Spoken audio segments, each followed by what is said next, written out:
Have you here, Josh? Yeah, thanks. Longtime follower of the podcast and the Facebook group. Yeah, this is exciting stuff. Now, we're talking about Tomb of Dracula, and this is not an epic collection. For those of you who follow the podcast, we usually pick an epic collection to talk about and base our whole episode around that. But in this case, we're going with something different because it's October. It's Halloween. And so, what better book to talk about than the monster book? I totally agree with you on that. This is right up the alley of this time of year, and Marvel definitely delivers with some of the frights and creepy stuff. So, it's interesting that this book it's labeled a complete collection and not an epic collection, even though it's pretty much exactly the same thing. Yeah, it's what is it clocking in 500 pages plus the usual bonus material at the end, like the epics give us. The only Yep. thing it's probably lacking, aside from the trade dress, is a official table of contents. Right. I would have loved to have a table of contents in this. I don't know why the epics do, but the other books don't. Yeah, I'm not sure. I've always preferred a table of contents. I mean, they even threw those in the old Marvel Essentials, and I don't know, it just helps you keep your place, kind of. Yeah, or if I want to find a particular issue right off the bat, like Yep. I don't have to try to find the title page to know if I'm in the right issue. Well, and especially with something like this particular collection, because unless you are really good at paying attention, some of these issues kind of blend right into the next, kind of how Silver Age Hulk was, where it was always to be Hulk Inude. Yeah, right. This is kind of the same way, where a lot of the story flows right into the next issue. So yeah, table of contents would have been nice, but it's a very minor gripe. I mean, it's a well put together collection for sure. It even uses the same sort of paper. The restoration looks the same. Yep, and it currently I think is out of print. I couldn't find it in the normal places. When I went to buy this about a year ago, it was out of print, I think. So it's been out of print for a while, Oh and wow. I think I don't know if it's had a second printing already or if they've just Diamond found more copies and released those out.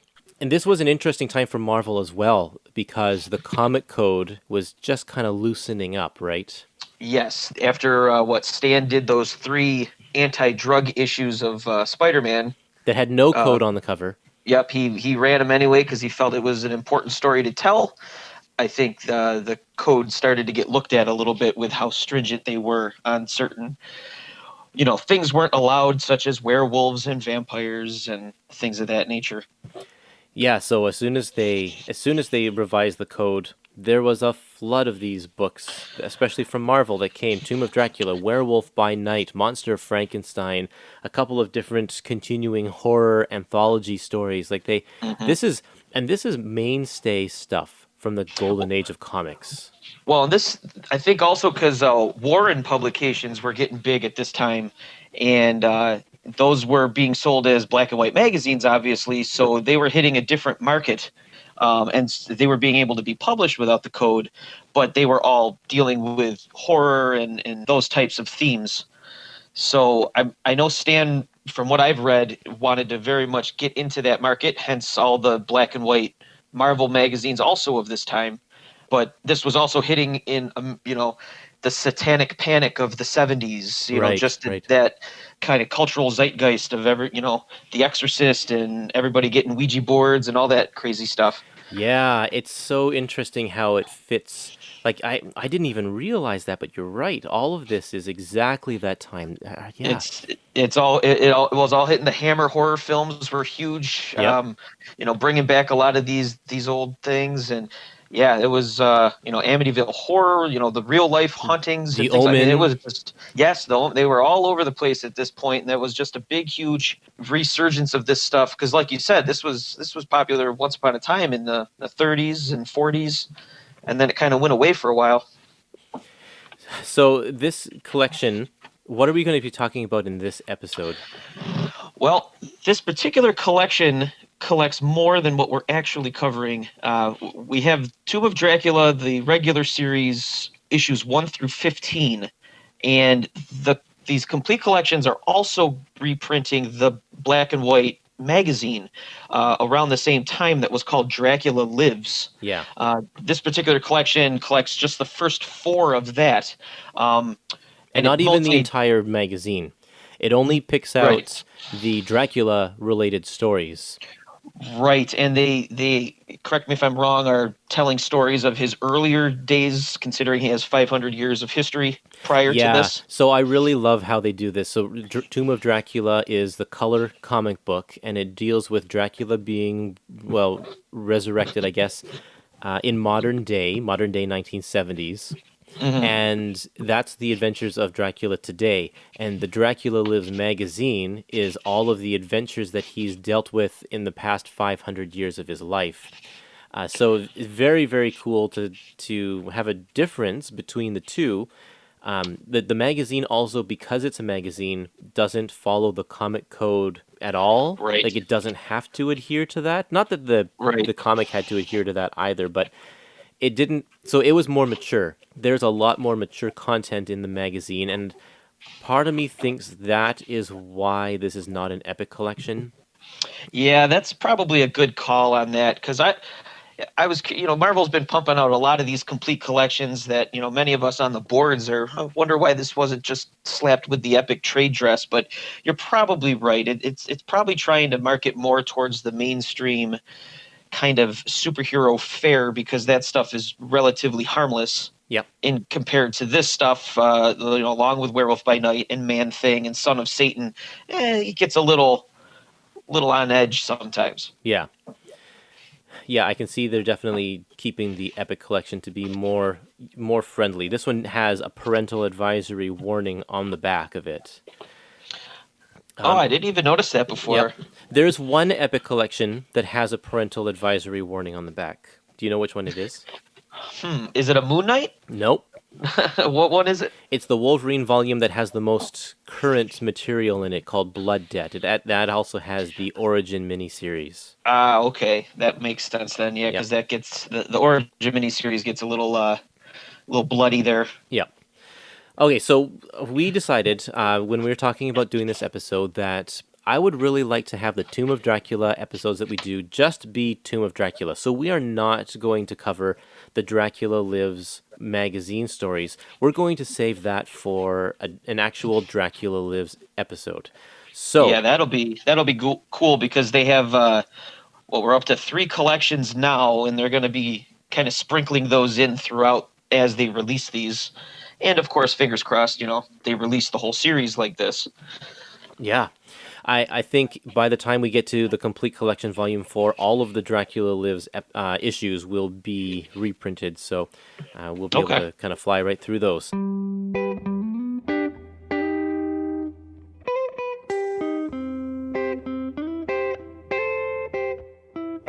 I asked on Facebook a Twitter poll because so the artist in this volume is Gene Colan. In fact, he stays on Tomb of Dracula for.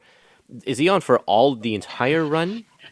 I think he is. I guess we should probably also tell the audience that both you and I are discovering this for the first time, really, as Yes. they're releasing these. So you're going to get that viewpoint of modern comics fans reading what is considered a cult classic Yep. amongst comic collectors. So I'm thinking Gene Colan was on it for the whole run. I guess I would say I hope he is because his work is perfect for this with setting the mood and everything else. So hopefully. You know what? I'm just going to quickly look that up right now because that's a question that we should definitely know the answer to. Yeah, I would think so. Yeah, he was Gene Colan and Tom Palmer right to the very end there. Oh wow, what a team. Yeah. That's right. So this actually relates to my Twitter question, which is who is the best inker for Gene Colan's Tomb of Dracula? And I said that there isn't really a contest in my opinion. But here are the options. My options were Gene Colan himself, Tom Palmer, or other. Leave a comment. What's your view on this? Well, I wanted to write in Vince Coletta. Just kidding. The You got to go with Tom Palmer. I mean, Gene Colan, if, and I'm sure you have, anybody has seen just his pencils. I mean, it's a shame there wasn't a way you could just take his pencils and put them right on the page because they're so murky and shady and everything else that I think it's tough as an inker to try and capture what Gene was doing. Such a unique talent. But I think Tom Palmer does a great job, as he usually does. I know he likes to use that like zipatone a lot, and Yep. I think that technique helps make certain things pop on the page, which that's obviously something that with Gene Colan constantly working with all the different shades and murkiness and what have you.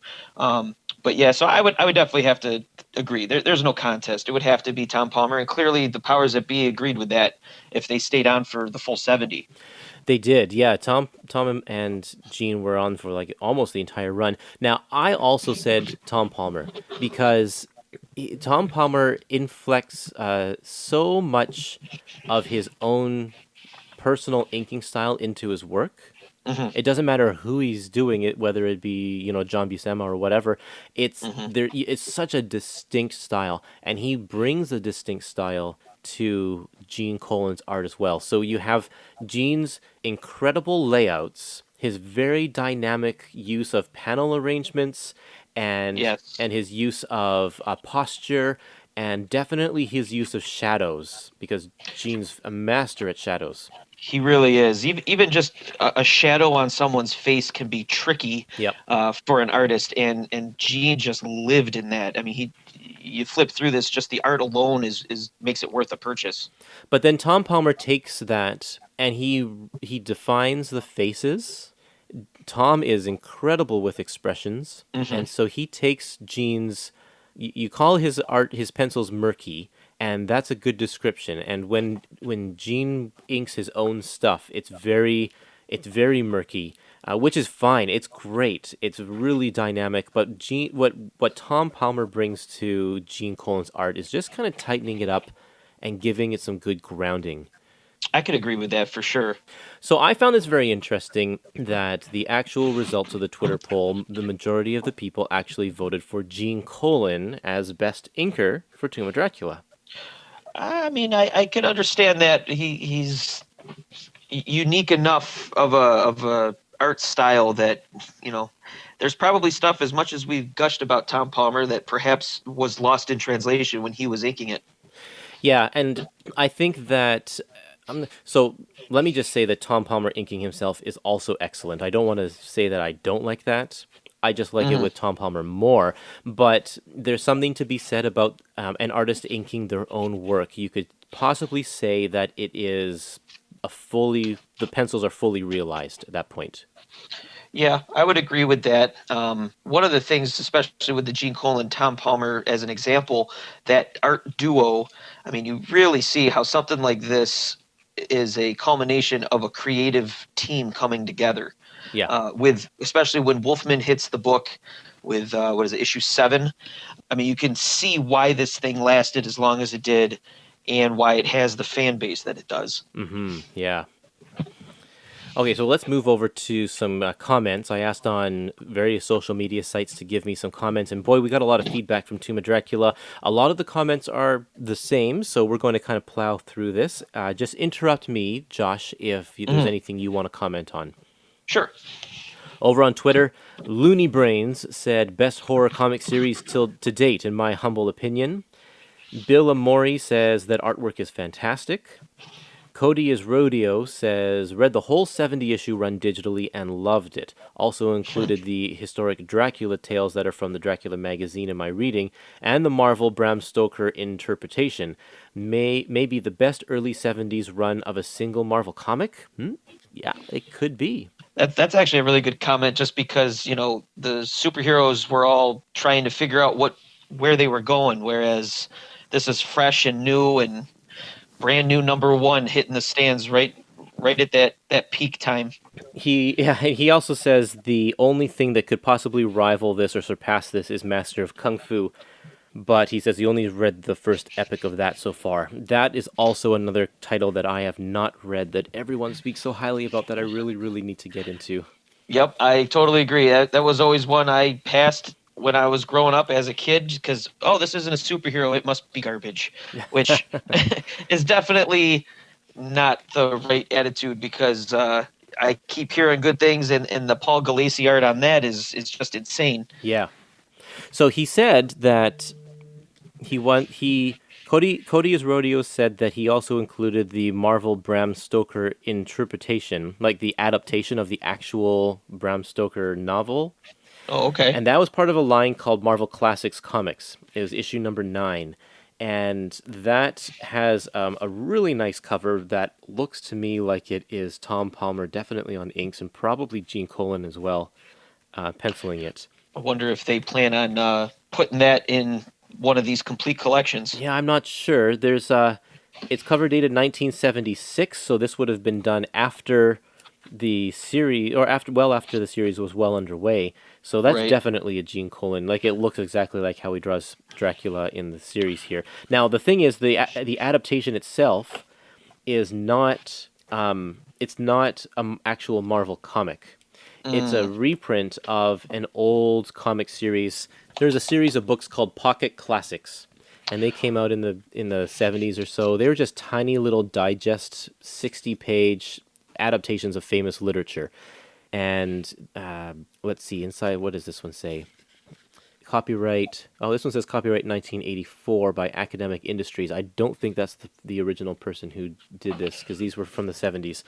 But anyway, this is it's adapted by Nannerl Farr, illustrated by Nestor Redondo. This is when a lot of Filipino artists came over to America to try and get work in the field. There was an influx of Filipino workers or artists and creators for Marvel and DC at this time. And Oh, so okay. they did the adaptations for this small company, and Marvel eventually got the rights to republish these adaptations. They colored them because the originals were in black and white, and they're printed at a much larger scale, like regular comic size rather than digest size. And so it's not actually a true Marvel comic. So I just wanted to point that out because Cody is Rodeo made a comment about that, but it's part of the Marvel Classics comics line from the 70s. So they might not have the reprint The reprint rights. rights. Yeah, eventually the Marvel Classics comics line after issue, I don't know, something like 14 or 15, they went to creating their own stuff. And so you got adaptations from like Chris Claremont and Bill Mantlo and with Mm. artwork from all of the regular guys in 70s Marvel. But this particular issue was not the case. Interesting. Yeah. Okay, some more comments here. Let's see. Over on Twitter, Johnny Cannon says, I love that series. It's the career best art from Colin and Palmer. Colin noodles the shit out of the backgrounds, and I think Palmer is his best inker. Wolfman also makes the supporting cast dynamic and sympathetic, but some ethnic portrayals haven't aged well. That's true. Some ethnic portrayals haven't aged well for sure. We'll address that when we get into the issues. Sure. Doc Strange, whose handle is Billy Delicious, says once Wolfman and Colin got together on this title, it quickly became the best horror book from the Bronze Age, bar none, any publisher. Long Wow. plot lines with some one-shot stories sprinkled in to keep you on your toes and not even get slightly bored. A great run of any genre. That's high praise, and that's kind of the stuff that I've always heard about this series. So Yep.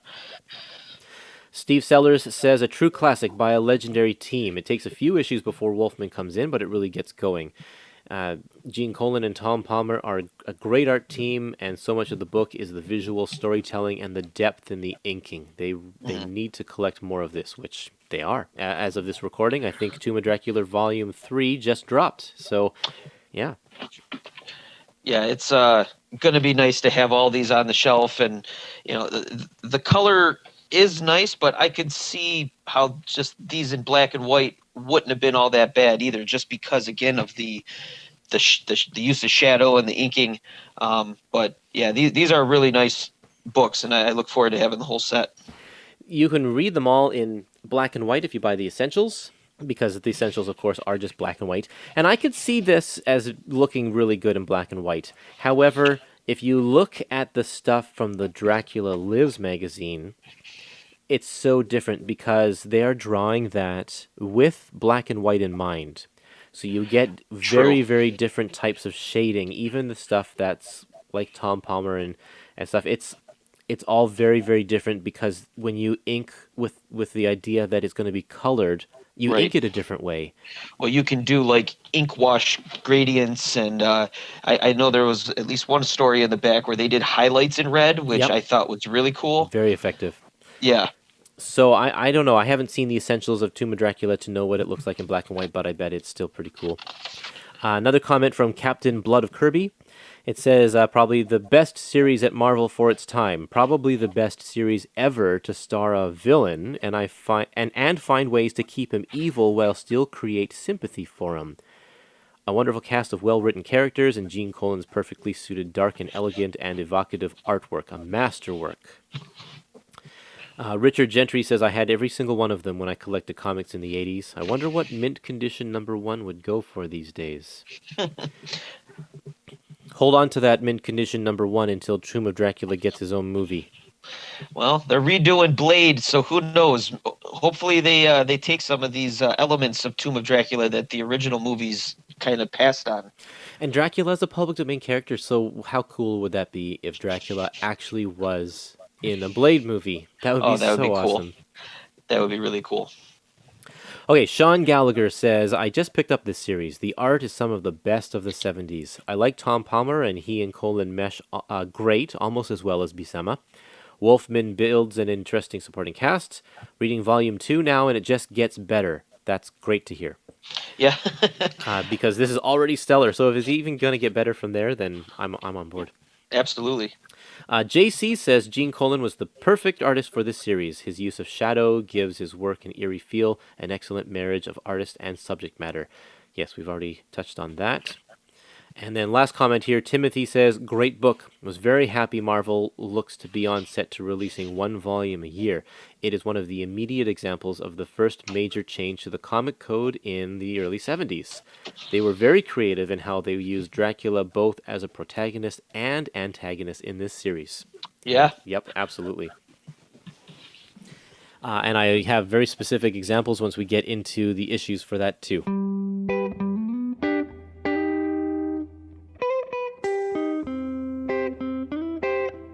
So jumping into the issues here, Tomb of Dracula, #1. I skipped the part of the episode where I usually talk about what you need to know because you really don't need to know anything. Actually, if you were to know anything, it would be to read the original Bram Stoker novel. Yes, I was going to say they reference that actually quite a bit, at least for the basis of where they started their story. Yes, and they definitely deviate from that, but they are all of these characters, or most of these characters, have their roots in the Bram Stoker novels. So read that and then come back and listen. But if you've already read it or you don't care, then let's just move on to issue #1. It's simply called Dracula. And in this one, we are introduced to our main cast, Frank Drake and his friend Clifton and his fiancée Jean. They travel to Transylvania to check out a castle that Frank Drake has inherited. And while they're there, Clifton accidentally revives Dracula. And I love that. It's like, how do you accidentally revive Dracula? He finds Right. he finds the tomb, he stumbles upon it, there's the stake in Dracula, and it's, I guess, if this is how the mythology works, you take the stake out of Dracula, that brings him back to life. Yes, they play a little fast and loose depending on the issue and the writer on some of that. I noticed, being a fan of horror movies and stuff in general. But usually it would be the stake goes through the heart and then you have to remove the head. Right. And the stake through the heart, it's not so much a stake through the heart, it's a stake through the body to pin it down to then cut off the head. Oh, okay. But the mythology is so, like I said, things get played fast and loose in this comic, and there's been 1,000 movies with Dracula right around there. Yeah. This is great. I am glad that you have this knowledge because I looked up a bunch of this stuff about the mythology, and Yes. and every culture has its own Dracula or vampire Yeah. mythology, so they bring in many of the different elements into this book here. Right. And they definitely, I mean, they play up Dracula himself. I like to, after reading this, he's the ultimate supervillain. And seeing all of his abilities and the things he's able to do, and we see little bit here and there throughout the issues. I mean, he would have been really a tough customer for anybody in the Marvel universe proper, let alone just being in his own little corner here, at least in these early issues. Yeah. These three main characters, Frank, Jean, and Clifton. Sorry, I should mention that this issue is written by Jerry Conway. He's the one who launched Yes. all of these monster books. And he introduces these characters so well. The characterization for all three of them is perfect for us to understand Absolutely. exactly who they are, exactly what we need to know, what their motivations are, what their worries or fears are. It's just this is a perfect example of how to introduce characters into comics.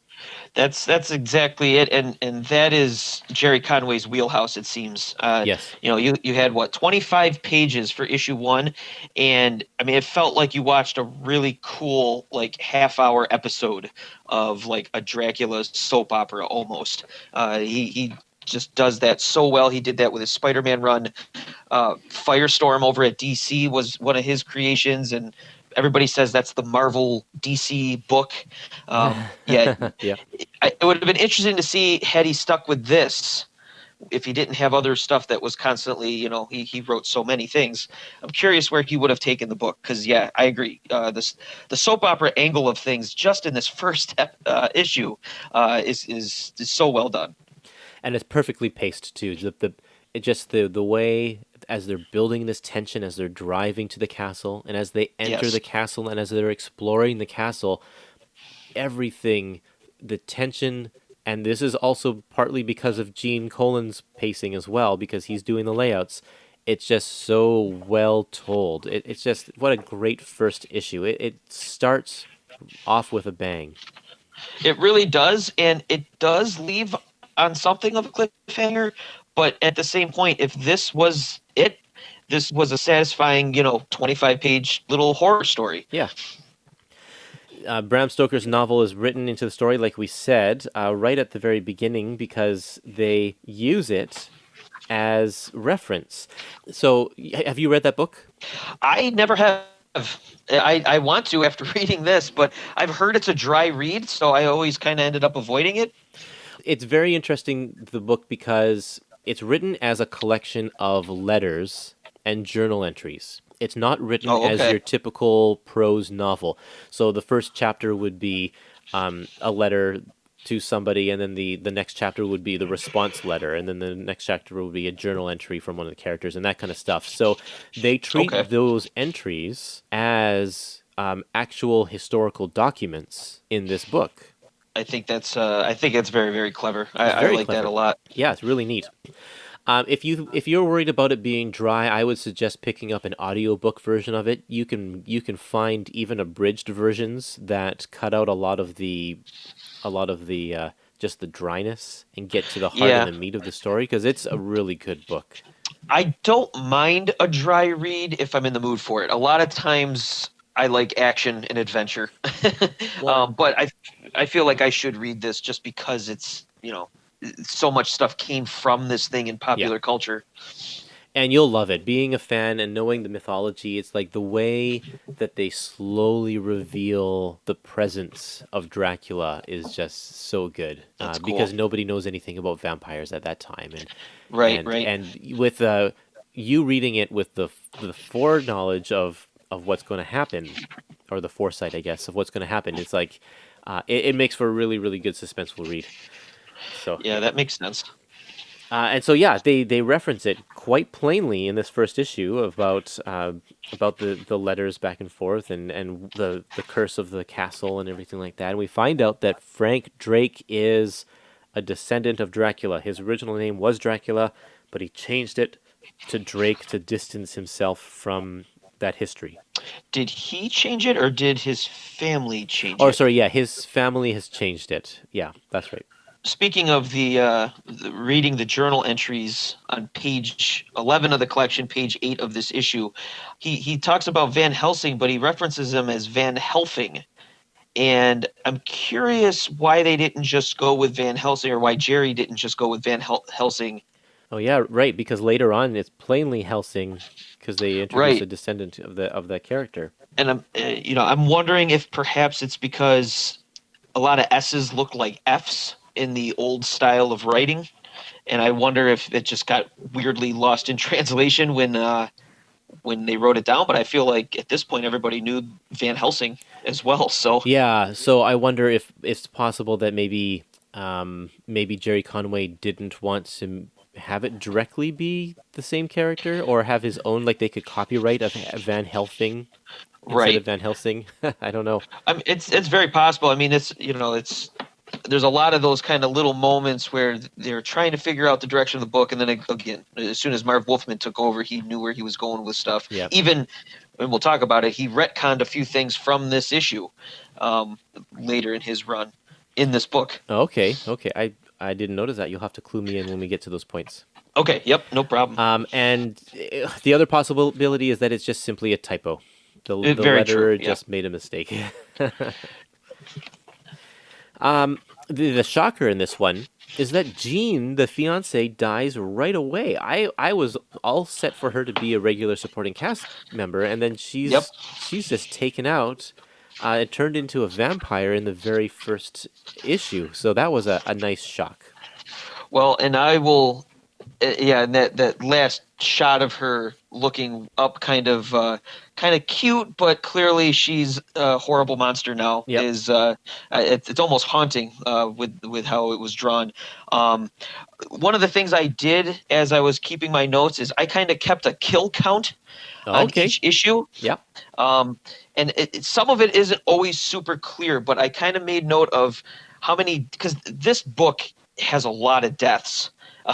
Especially for your typical comic book, and certainly a Marvel comic. There's a lot going on. There's people getting turned into vampires. There's Dracula killing people. There's vampires getting slaughtered.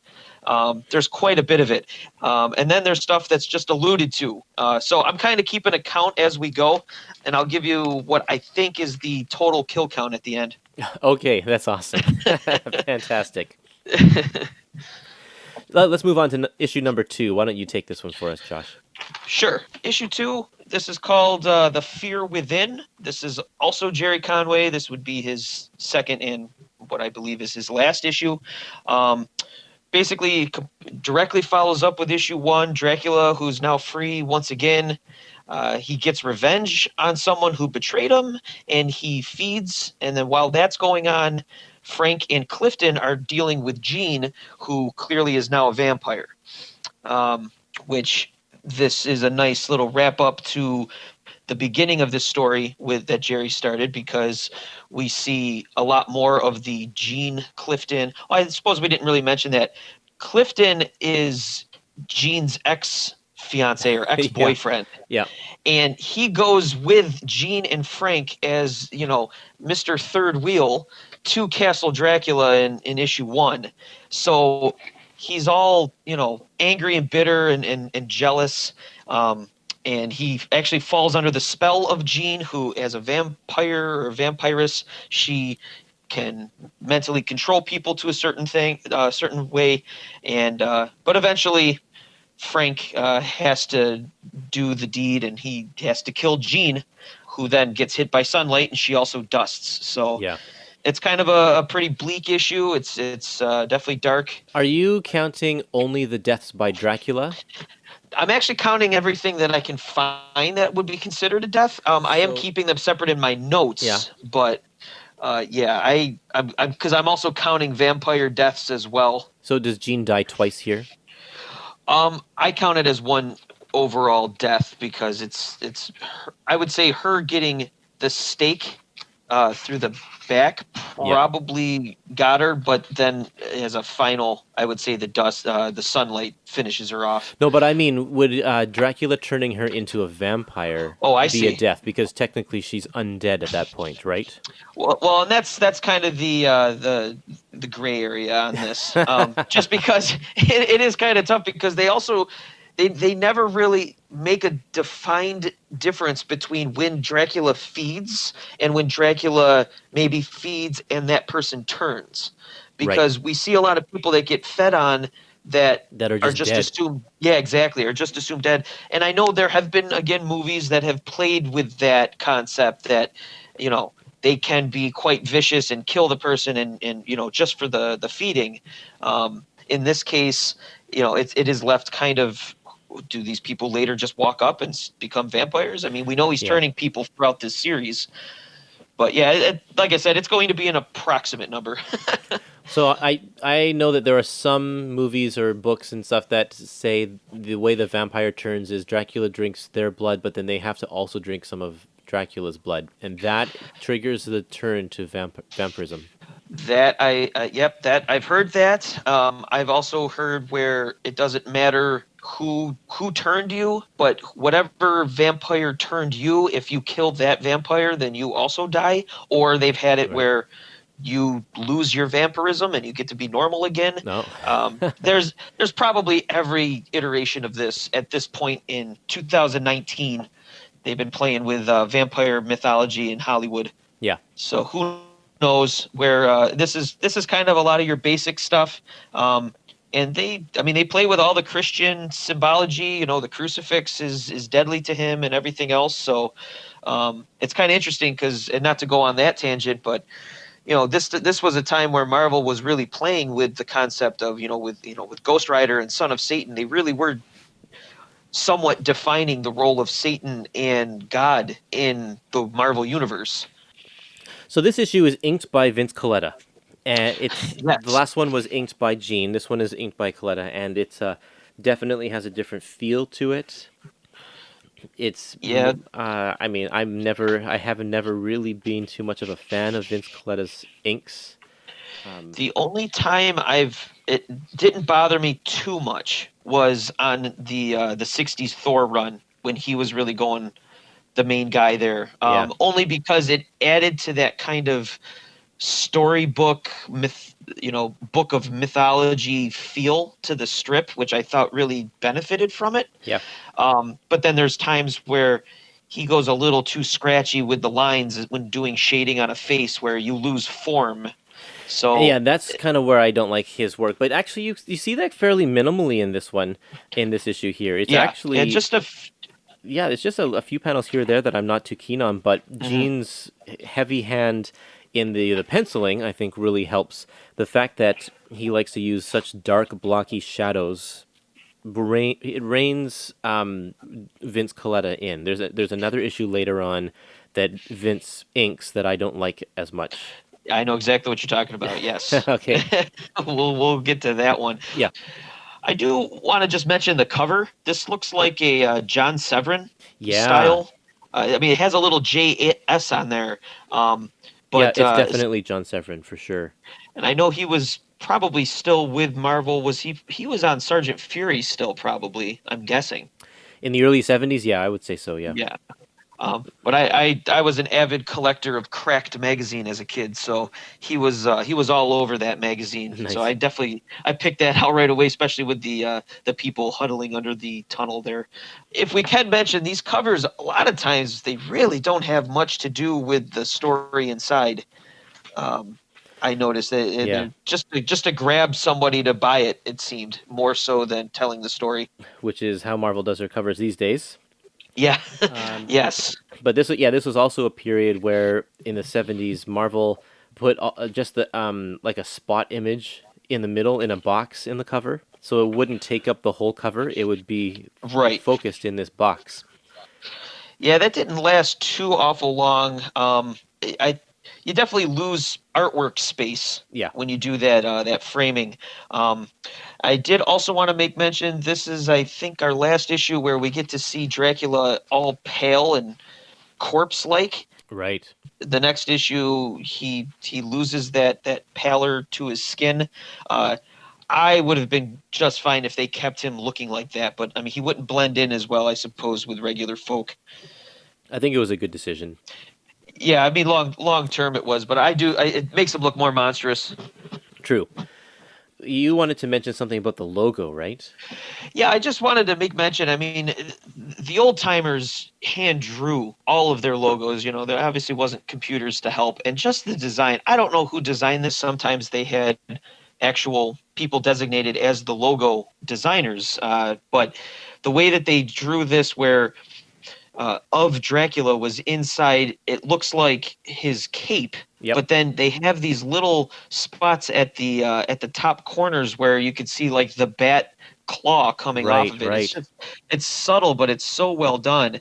And I also kind of wonder if it was a little bit of a jab at DC, because I mean they really have the market for bat related logos. Yep, absolutely. It definitely has that old 60s Batman, especially the TV show Batman style. Yep. Yep. That's funny. But yeah, that's a great logo. It's just as iconic, I think, as everything else with this series because it's so unique. Yeah.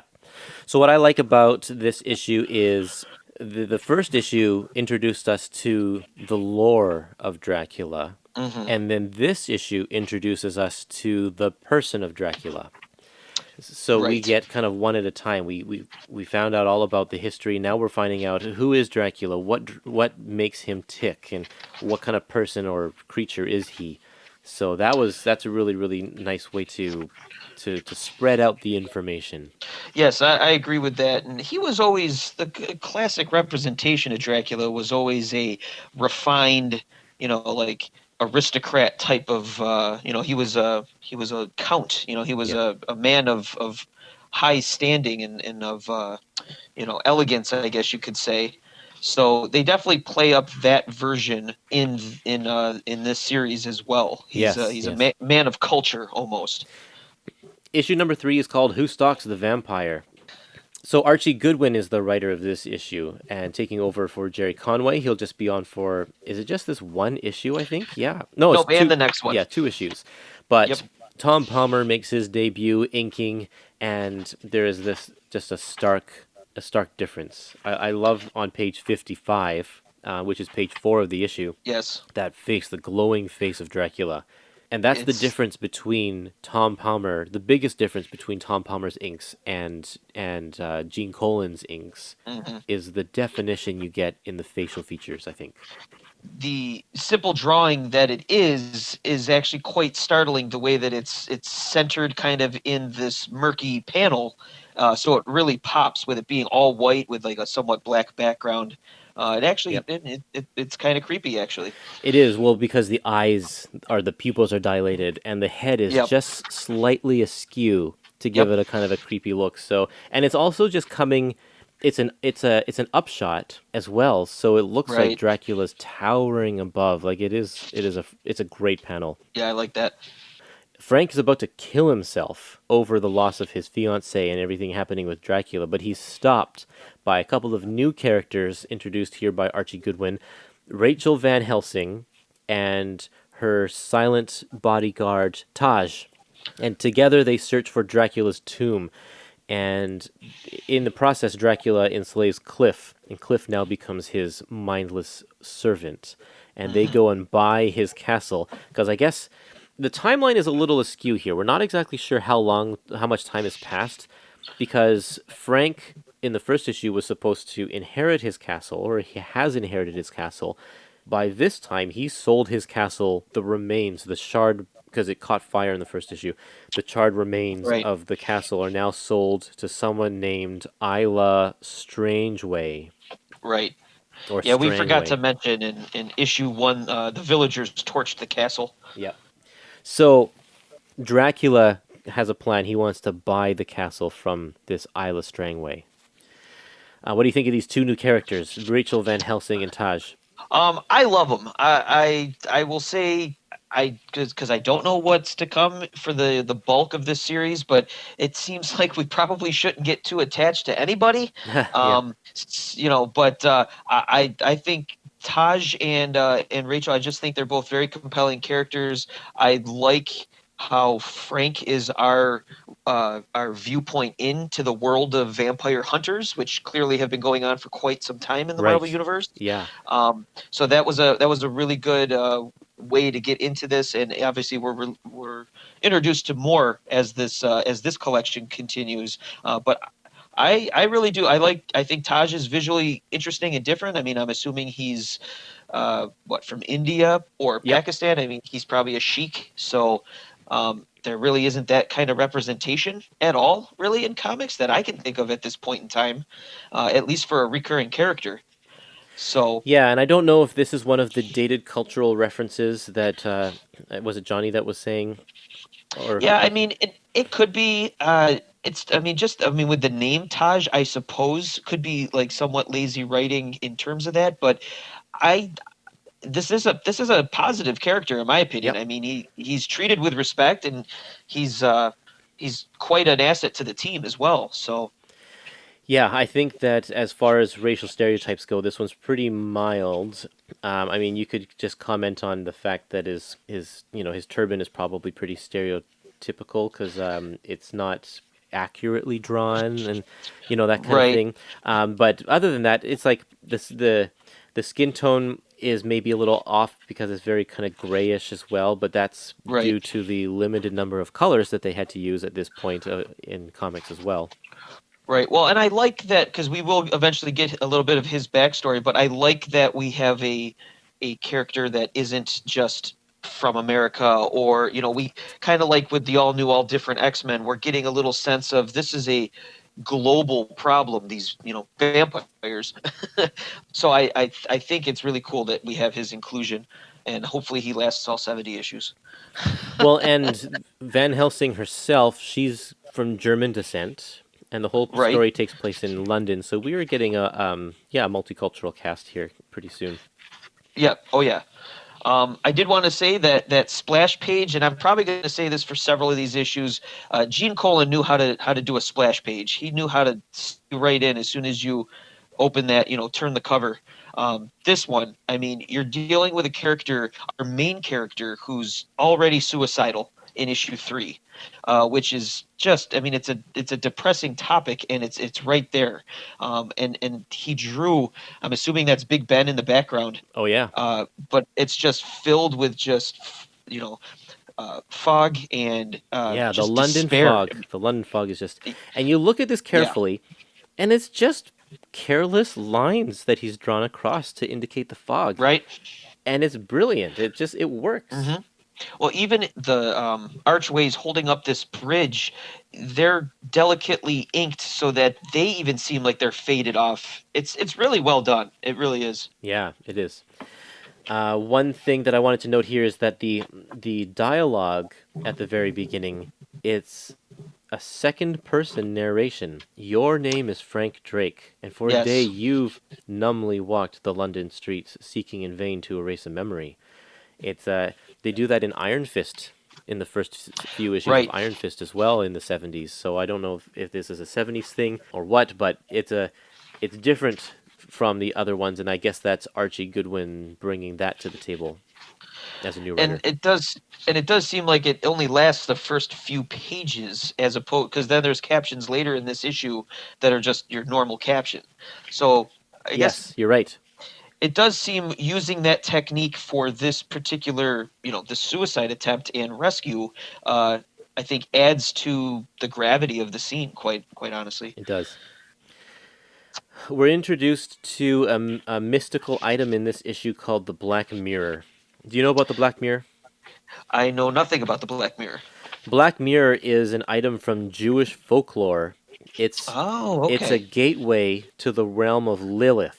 And Ah, do you know who Lilith is? thought that she was either a female vampire or Dracula's daughter, So in this something along book, those she's lines. going to be, I think she'll be Dracula's daughter. In Jewish folklore, the character of Lilith is a demon who is the ruler of this realm that on the other side of the mirror.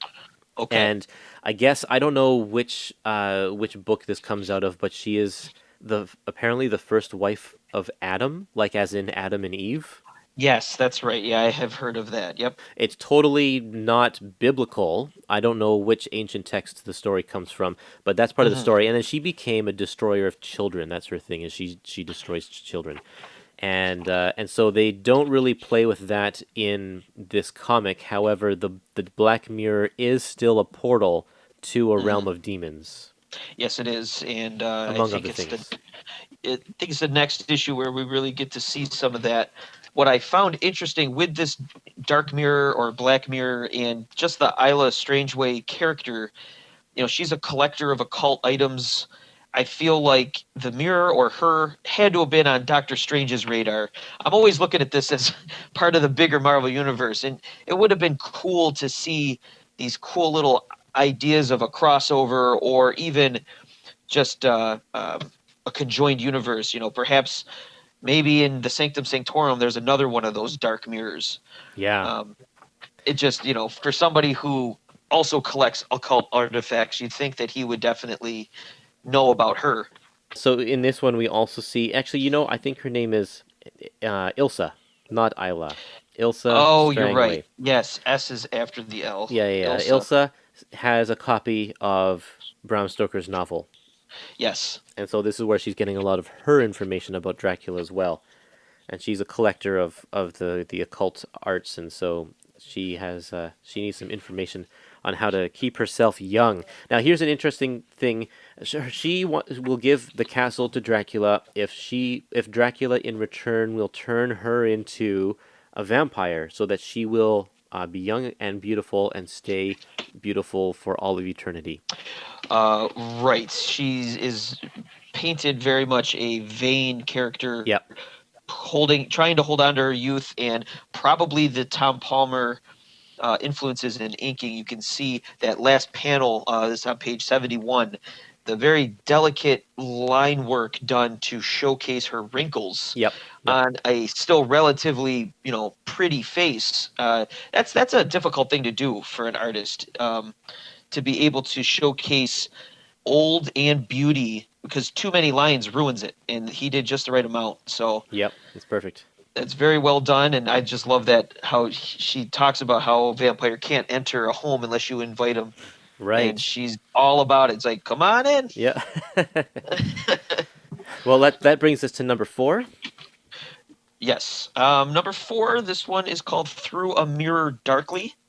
So a little play on the Dark Mirror being the main focal point of this issue, and I believe that's a play on. Isn't that a story as well as Scanner Darkly or something like that? No, it's through a glass darkly, and I think Oh, okay. it's a line from the Bible. Gotcha. Couldn't tell you what verse it is though. Okay. This is also Archie Goodwin. This was his second issue. But basically, yep, Dracula turns Ilsa into a vampire. She wanted youth and beauty, but she did not realize that you don't get youth and beauty from becoming a vampire. You stay the way you were when you were bitten. So being bitten in her probably 50s, maybe 60s, she's never going to be looking the way she was in her 20s, like she wanted. Dracula knew that all along, but that's Dracula for you. While that's going on, Frank, Rachel, and Taj hunt Ilsa. She's out there being a vampire. And we learn the secret of the Dark Mirror as well, that it is indeed a doorway through time. And they reference that it was created by demons. So Right. there's probably more of that Lilith connection there that you were talking about. Yeah. I will say that uh, this ends the story of Ilsa, and it's actually kind of a sad story arc, to be honest with you. She's clearly living a depressed life, and Dracula took advantage of her, and she was almost ready for death because it wasn't. She didn't get what she wanted.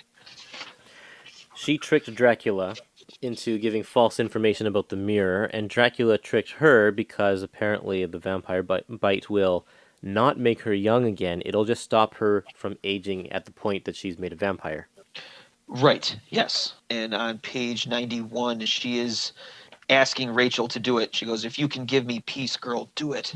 Yeah. So it's always depressing when a character ends his or her own life, especially when you're reading a comic book. But like you said, this isn't part of the Epic collections. Probably for some of these darker threads. So is that kill count number two? Has nobody died since then? Oh no, we've had a lot of deaths actually. Yeah, that's right. Because she in fact kills a couple of people in this She issue. kills a couple of people, and then she herself is killed. Yeah, Prior to that, we've had Dracula killing. He's killed about three people. Frank killed a vampire, which was his fiance, and um, Taj killed one of the vampires that Dracula turned in issue 3. oh yeah. So, yeah, I don't have a running tally, but yes, that's a lot of times a vampire that was turned that issue ends up being killed by the vampire hunters rather than them actually killing Dracula. I forgot to mention. Spoiler warning. I forgot to mention that back in the issue where Frank kills his fiance, he doesn't Yes, actually kill the fiance. He immobilizes her, but then she turns to dust. So it frees our hero from being an actual from murderer. being a murderer. Yeah, Yeah, and that's just like when you talk about, when you're dealing with stories or movies that deal with zombies, they play with that same idea that, well, that's no longer your father. That's a zombie now. It's not who you think it is, and they're playing with that here as well. I mean, if he didn't believe in vampires and just thought that she had a problem, I mean, he still stabs her right through the back with a giant wooden stake. right. So that's kind of a brutal way to immobilize somebody. One of the cool things in this issue as well is the flashlight with a cross drawn on it, or perhaps that's electrical tape. Page 87. Yeah. I guess a little vampire hunter 101 there. You project the crucifix like Instant their very own cross. bat. Yes, exactly, like their little bat signal of sorts. That's right. Or Uh, the Spider-Man thing he has on his belt. Yes. Yep. I don't think this works very well, though. I think the image would actually get kind of diluted in the light and dissipate, but they must have found a way to figure it out. So this issue is, I consider this to be art wise, I think my favorite issue of the entire book. Like every single panel in this Yes, issue is a complete masterpiece. I will definitely agree with you on that. The close-ups of Ilsa, page 86, that transformation from Bat to Dracula, Yeah, with the uplighting on his face and his eyes are pink. And then the next page on top where Dracula lunges at Frank. I such a mean, good that panel. he looks like a ferocious beast there. I mean, yeah, there's a lot of good. I could definitely agree with you on that.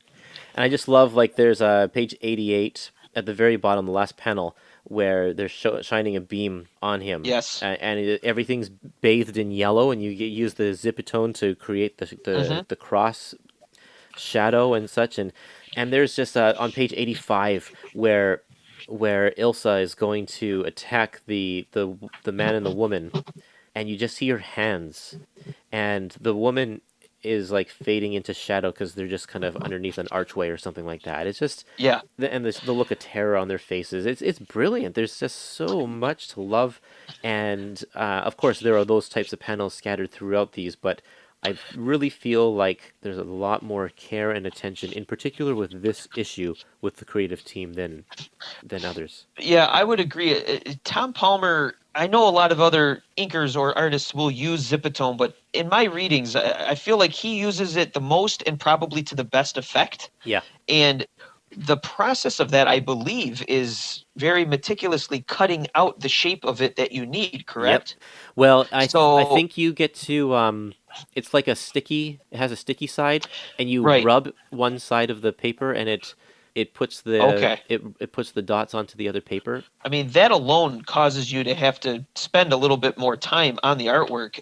So Yep, definitely. I always appreciate seeing it, and I've picked it out a lot more, the past, well, probably 5 years, 10 years, because I finally learned what it was. I always just thought it was I don't know, I didn't know how they did it, honestly, but yeah, he does it so well. And the restoration on this book is absolutely perfect because every single zipatone is crystal clear. It's not Hmm. muddy or murky because of bad scans or anything like that. it's top notch. Definitely agreed. Um, and what a way to end an issue with Taj and Dracula lunge through the dark mirror, and that's how it ends. Yeah. Yeah, so why does Dracula care about the Black Mirror exactly? I found it sort of weird that he saw it and was intrigued by it, because he doesn't care about any of that kind of stuff in previous issues. Right. We don't see him caring about it, and knowing that one of the worlds or one of the realms is filled with demons, well, we clearly see in the next one that that wasn't his goal either because he's fighting for his life. So, Well, he didn't know that was the trick. Elsa's trick was that oh, that's right. she didn't tell him that it was he was going to get to a land of demons, so that was a surprise. And it, yeah. Well, we'll talk more when we do issue 5 because I don't want to give things away on that, but yeah, because the Dark Mirror plays into that. It's a good question. I'm not sure exactly what his goal was with the Dark Mirror. I figured he just wanted his castle back. Yeah. Okay, so we'll move on to issue number 5, Death to the Vampire Slayer. This was written by Gardner Fox, and Gardner Fox is a Golden Age slash Silver Age writer. He worked a lot with DC. One of the old school, yeah. He did like the first 80 plus issues of Justice League of America. I think Yep. he wrote every Justice Society issue or story in All Star Comics from the 40s. Incredibly prolific writer that seemed to not be able to find his footing in the 70s. He had a uh, brief period with Marvel here. He was doing some issues of yeah, Doctor Strange around this time as well, and would do these kind of demon stories. Actually, he's used for this kind of stuff a lot. and a lot of times it was Roy Thomas getting him work because he was such a fanboy of Gardner and of course the Silver Age and the Golden Age. But I remember in your Doctor Strange episode 3, the Gardner Fox issues weren't exactly everyone's favorites. No, I did not like them. This one's Yeah, fine though. He's just continuing the story that Archie Goodwin started off, and there's nothing really wrong with it. So in this issue here, of course, we know that Taj is taken into the Black Mirror with Dracula, and they find themselves in a demon realm. And so Frank and Rachel have to figure out how to get through the mirror to rescue their friend. And so they have to fight Lenore, who this is so weird. Dracula has kept a vampire in a bottle in one in a of his bottle of blood, in a no bottle of less. blood in one of his chambers or something like that. And so he pops the cork and releases this vampire Lenore, and uses her to keep the other guys away.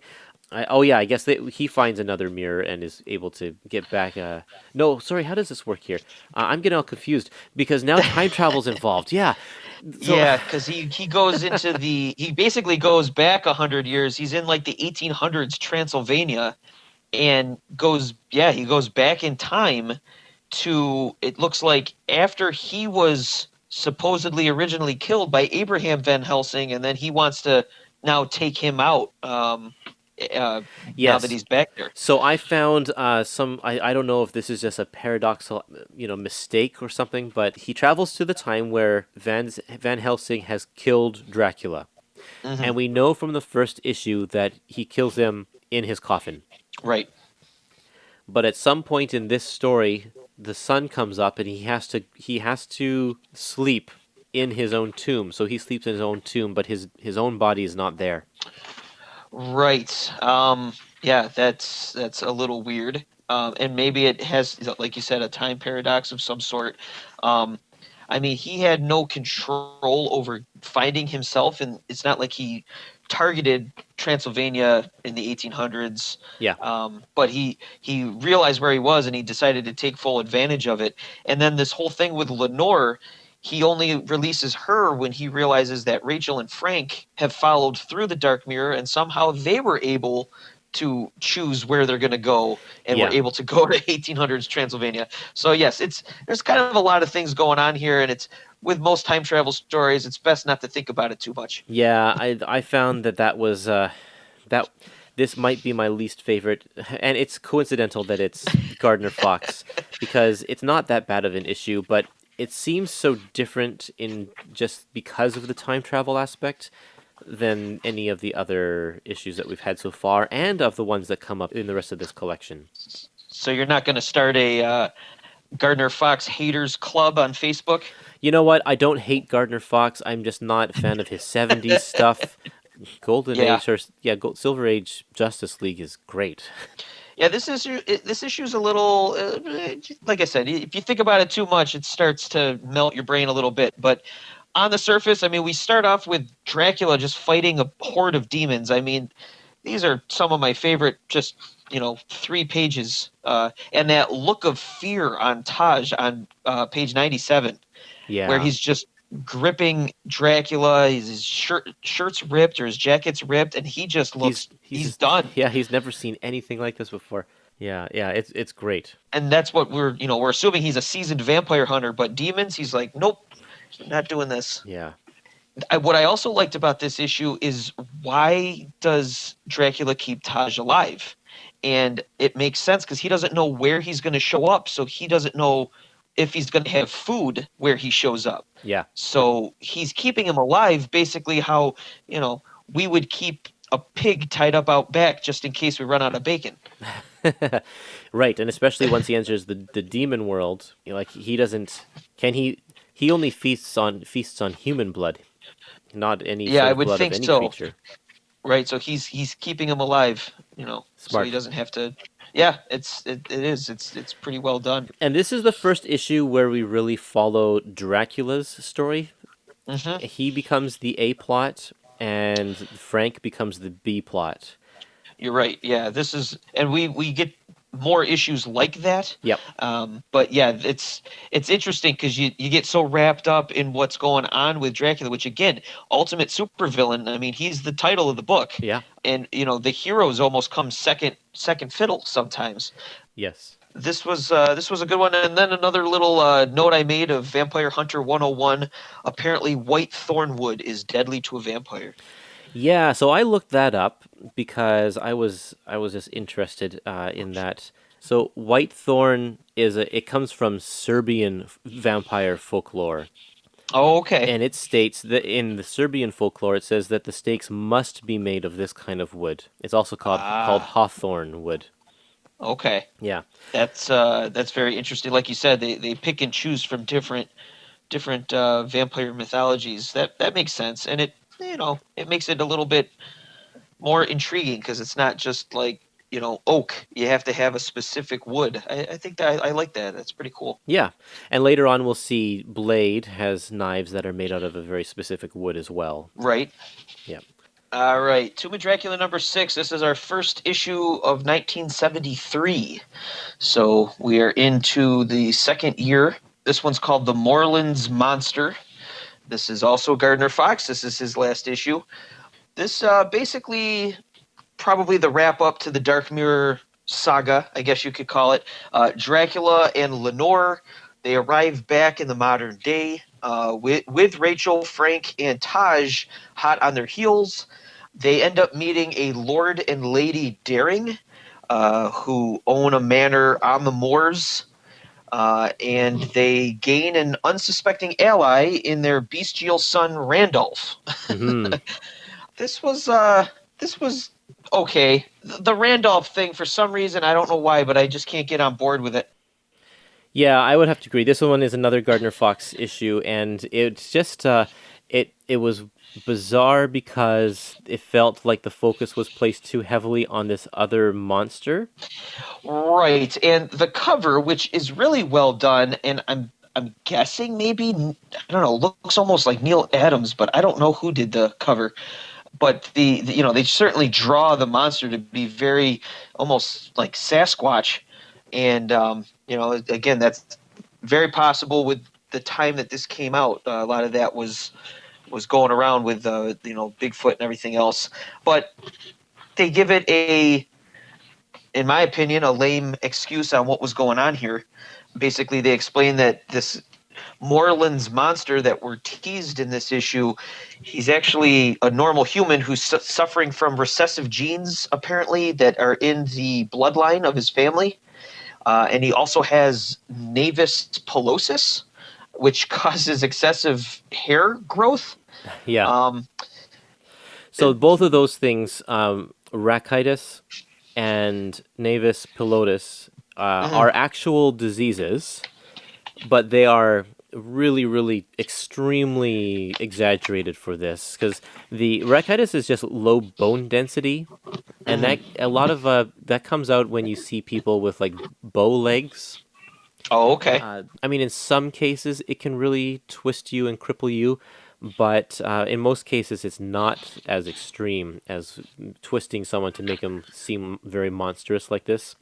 And the Navis pilosis is. You might have seen people who have like really huge birthmarks, and the birthmarks are covered with like almost a fur, kind of like that kind of hair. Yeah, Like, kind of like the dog boys in the old sideshows where their yeah, whole face is covered. and so that's what that is. It doesn't Oh, it okay. doesn't look like you're like a like dog hair or something like that. Right. It's only just a thin like a fuzz, like a peach fuzz kind of thing.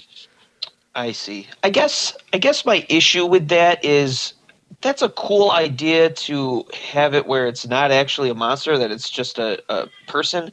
But again, I read these knowing the larger scope of the Marvel universe. And I feel like I would have been so jazzed if this was just a mutant. And he's not explained as a mutant, like a Marvel mutant, but I think that would have been cool if it was like an ape-like actual mutant character Yeah. or an actual, Sasquatch or something rather than this explanation. I just think we're dealing with so many crazy, weird, out there supernatural and what have you type concepts that I don't know. They give this one like a scientific explanation, and it's kind of underwhelming, I guess.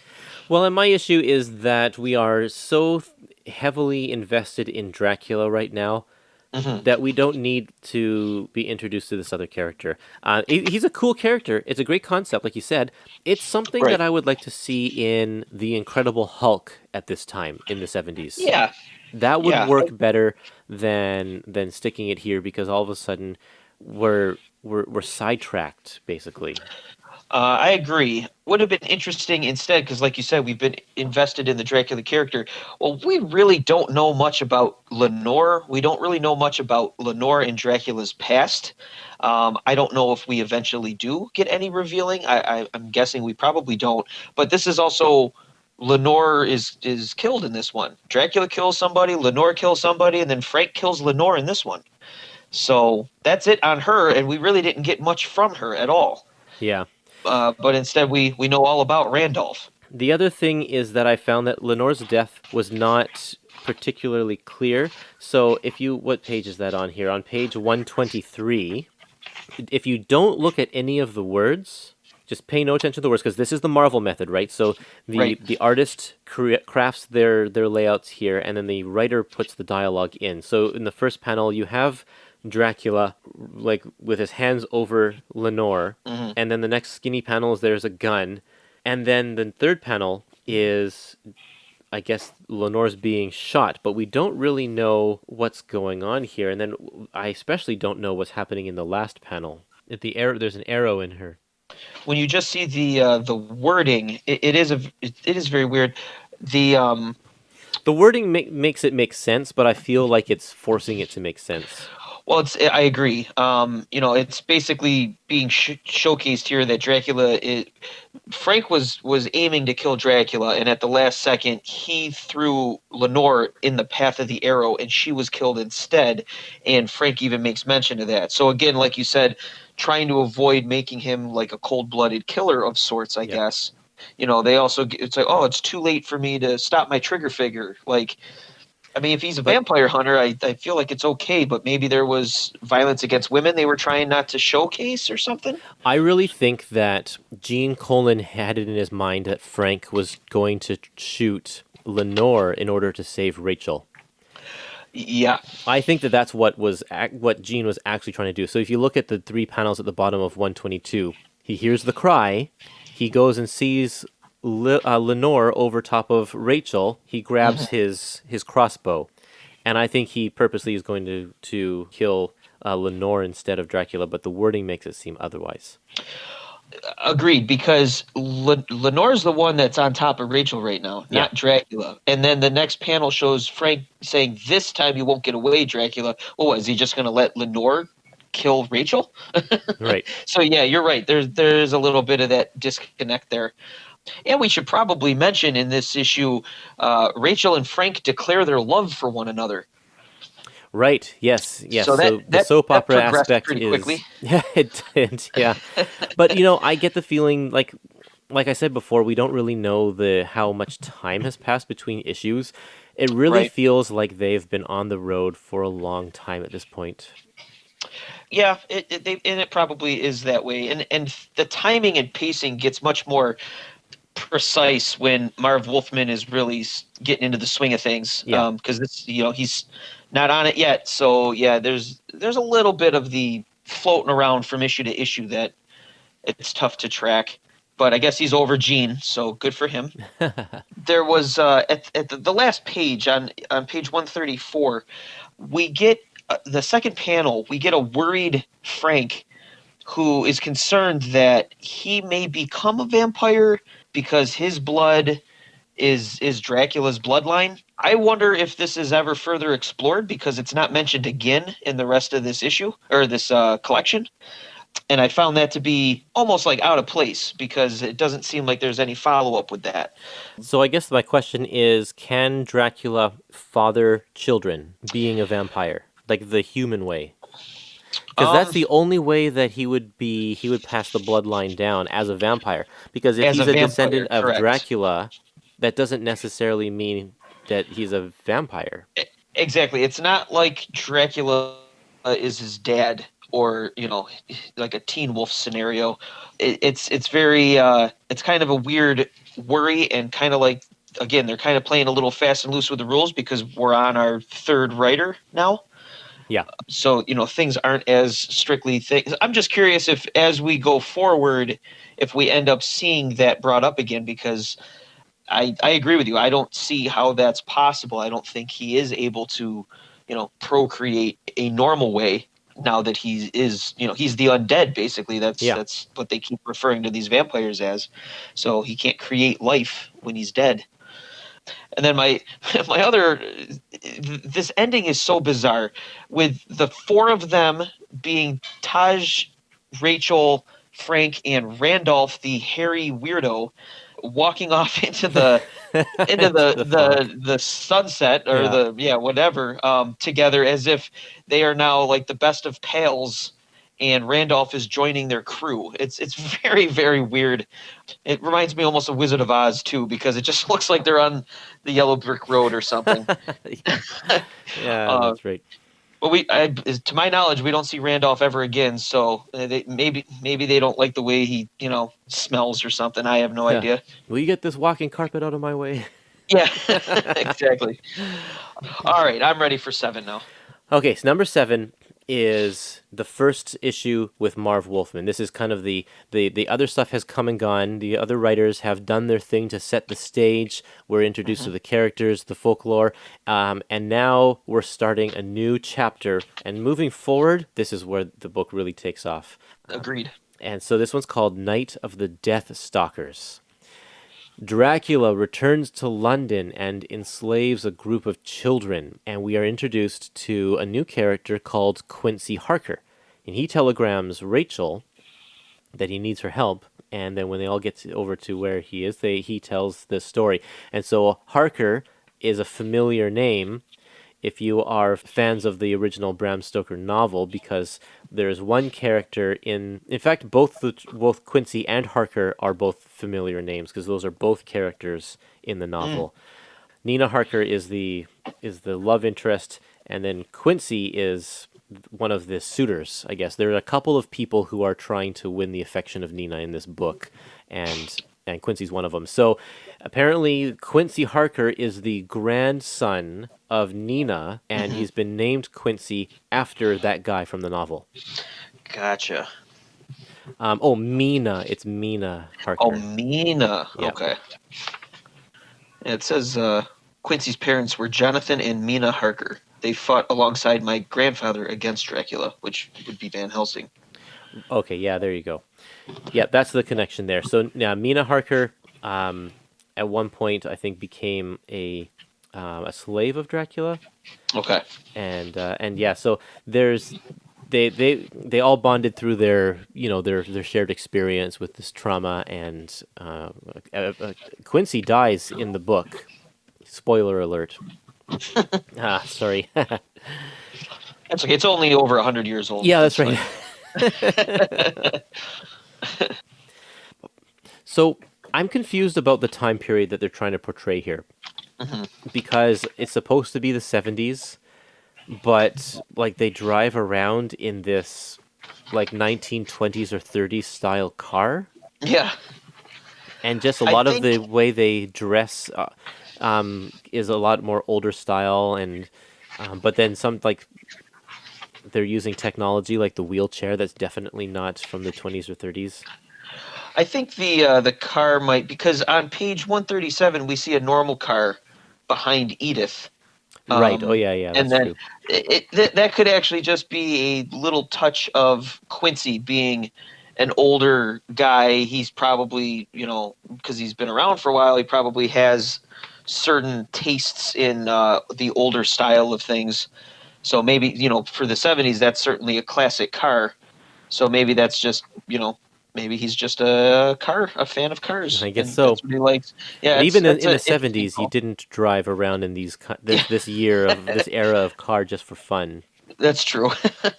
um, I like that he has a dog, and I like how the dog's name is Saint. I think that's pretty cool. Yeah. Um, I really liked on the top of page 137 the transformation. Here I go talking about that again, but this time Dracula to the bat, and how Jean utilizes Dracula's cloak Yes. as part of the transformation.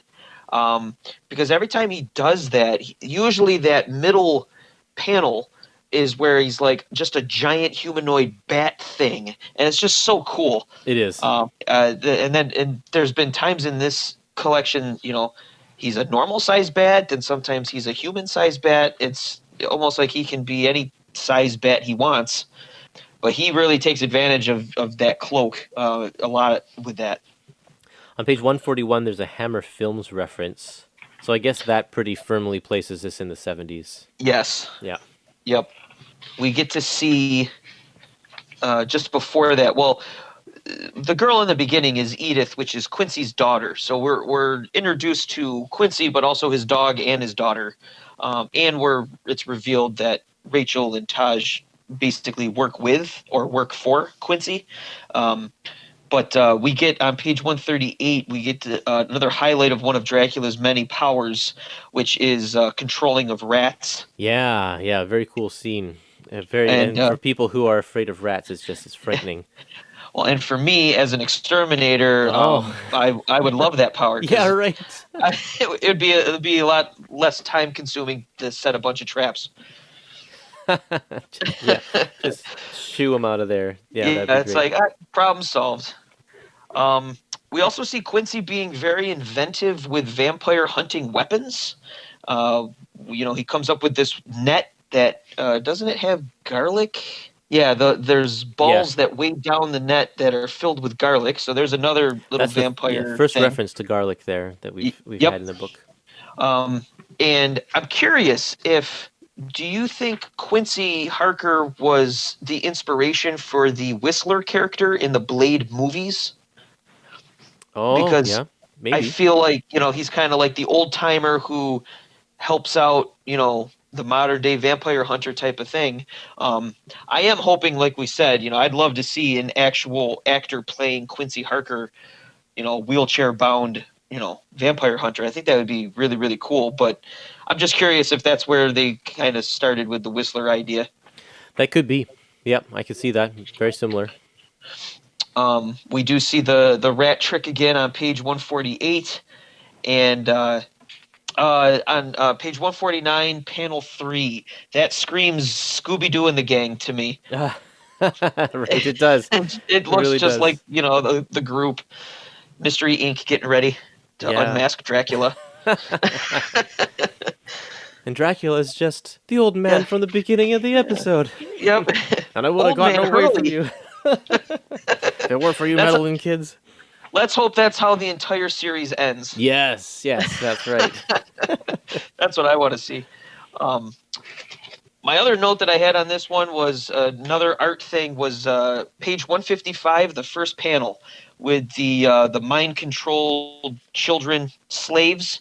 Man, that is creepy. Oh yeah, just peeking out of the shadows there. Yeah, Yeah. and their eyes are completely blank. Like that's very very creepy. Yep. And we see Quincy also has his wheelchair all rigged up with darts, uh, Wooden darts. wooden darts that are poisoned. But I don't know what they're poisoned with. I don't think it gets. I don't even. It just says poison darts. So But one of them does hit Dracula, and so there's another question I have. It's like they're really yeah, playing with whether or not Dracula is actually dead. Because if he's dead and his hmm blood isn't flowing, getting hit with poison shouldn't matter. right. And that's why I wish they would have just simply said garlic darts or something. Yeah, right. That it would have just solved that.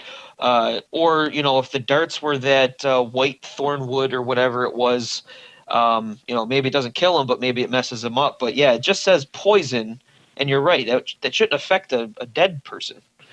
Yeah, but he So treats it like actual poison. The very first page of the next issue, he says his arm is burning. yep, So, and he's succumbing to the poison and has to go get it fixed. So, yeah, really strange. I thought that was right. a weird plot device there. Yeah, because they could have just changed the wording, and then it'd been like, oh, okay, I get it, garlic, okay. Yeah. But I'll just assume it's garlic and not poison. It'll make me feel better. Yeah. All right. Tomb of Dracula number 8.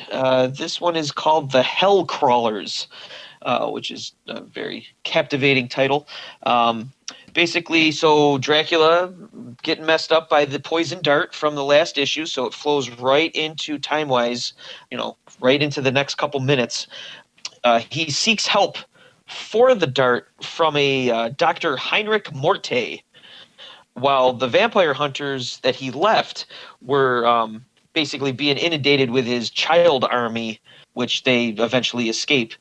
Then it gets kind of weird because this Dr. Morte is a vampire who is trying to do good, which I like. I like that concept.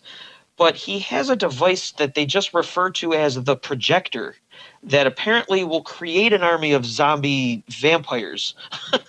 So he's raising a bunch of dead bodies out of the ground that will be vampires with this device. And for some reason, if this vampire doctor that's trying to do good, I don't know why he didn't just destroy it years ago. Right. It Exactly. doesn't really make a ton of sense. And Dracula just now remembered it as Yep. well. That's another weird little thing. But I will say this thing ends with a battle of the bats. With both Yeah. Dr. Morte and Dracula turning into, and these are human-sized bats, if you use the projector as a frame of reference, because he's holding onto it with his hands, and then he's holding onto it with the back feet as a bat, and that thing isn't that much smaller. And I love how they play it out because when they're bats, they both look the same. So you don't know Right. who has what, and then one of the bats gets impaled, and you don't know if it's Dracula, and then it turns back to the human form, and you find out it's the old man. Right. And almost no text on that last page, and you see the grieving daughter, and she's saying no repeatedly. Yeah. Again, that's kind of dark and sad as well. Yep. Yep. Like I said, this guy was a good vampire trying to do his best to basically save the world, and no one will ever know. Talking about transformation pages, go to page 172. Mhm. And you have the giant panel here where both of them are in mid transformation, and you see Yes. Dracula. He's still looking very human, but starting to like get the ears and bat features, and then the other guy, Morte, who is just looking really hairy, but still has his cloak on him and stuff. So Yep. I love that. It's just when Colin draws these transformation ones, it's never the same. And it's cool, agreed. And it's cool how they're in mid-flight as well. So it's not like they change completely then fly off. It's like one swoop, like one action, and you get that feel in this panel where they're in mid-transformation, but they're also in mid-air at the same time. So you get the feeling that this is happening quite quickly. Yeah, very quickly. It's a this is a fun issue, and I especially love. Now, I was saying that I didn't like the Moreland's monster issue because the Moreland distracted us from the main story. But this issue has Right. zombies and Yeah. vampires and children of the damned all in Yep. it. But it's awesome. It Yeah, it all is. works This was a good together. one. It all works together. I love it. I agree, and I can't get over the Battle of the Bats. Just I was reading that, and there's not a whole lot for two bats to do while they're fighting in the air, but I still want to see this in a movie. I just think this would be really cool. We've seen two werewolves fight in movies. It'd be cool to see two bats fighting, two vampire bats. Yeah, So very cool. it's very cinematic. It's really cool. Well, I think we can move on to issue number 9. All right. This one is called Death from the Sea. Dracula, we're kind of pulled into the middle of a story here. We don't know what's going on. Dracula is pulled from the ocean, and then he's nursed back to health in a small town where he's hiding the fact that he's a vampire. And a man briefly befriends him and saves him from a mob, and so therefore he spares his life. And this is kind of the first issue where Marv Wolfman is turning expectations on their head. And we find out that Mm-hmm. Dracula has his own moral code, Mm-hmm. and he is actually sort of the protagonist of this story. Oh yeah, the vampire hunters are barely in this issue. I Yeah. think like 2 panels. And it's really great. This is an excellent issue, Agreed. despite the fact that it's inked by Vince Coletta. Our old pal Vinny. And it just doesn't have the same sort of depth. And you look at page 181 with how plain the inside of this castle looks. Or especially there's another really, really terrible panel. Let me see if I can find it here. Page 188. What is up with those buildings there? Yeah. Yeah, that looks pretty simplistic. Almost no depth at all on there. Yeah, this was the one I think we were both referencing earlier in the Yep. episode on Yep. what one Vince because yeah, this is a tough one. I even put in my notes Vince Coletta should never ink Gene Colan. Yeah. And it's just because it's just a drastic difference of art styles. I mean, the transformation on the top of 181. I mean, it's you barely see anything going on there. Yeah, But the story yeah. completely saves this issue. It does, thankfully. And you know what? The art is still fine. I still enjoyed a majority of this issue. There was just the few weird spots, but the Yeah. story's fantastic. And I love this whole concept of Dracula having to hide who he is, and he becomes friends with people, and he learns about the way they work, and he still kills a few people because he still needs to Right. survive. But when someone comes to his aid, he respects that person.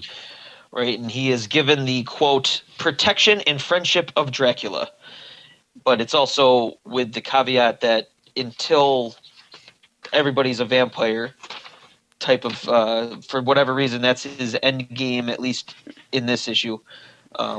Right, yeah, I thought that was His- kind of strange because he's never his really new talked order. about that before.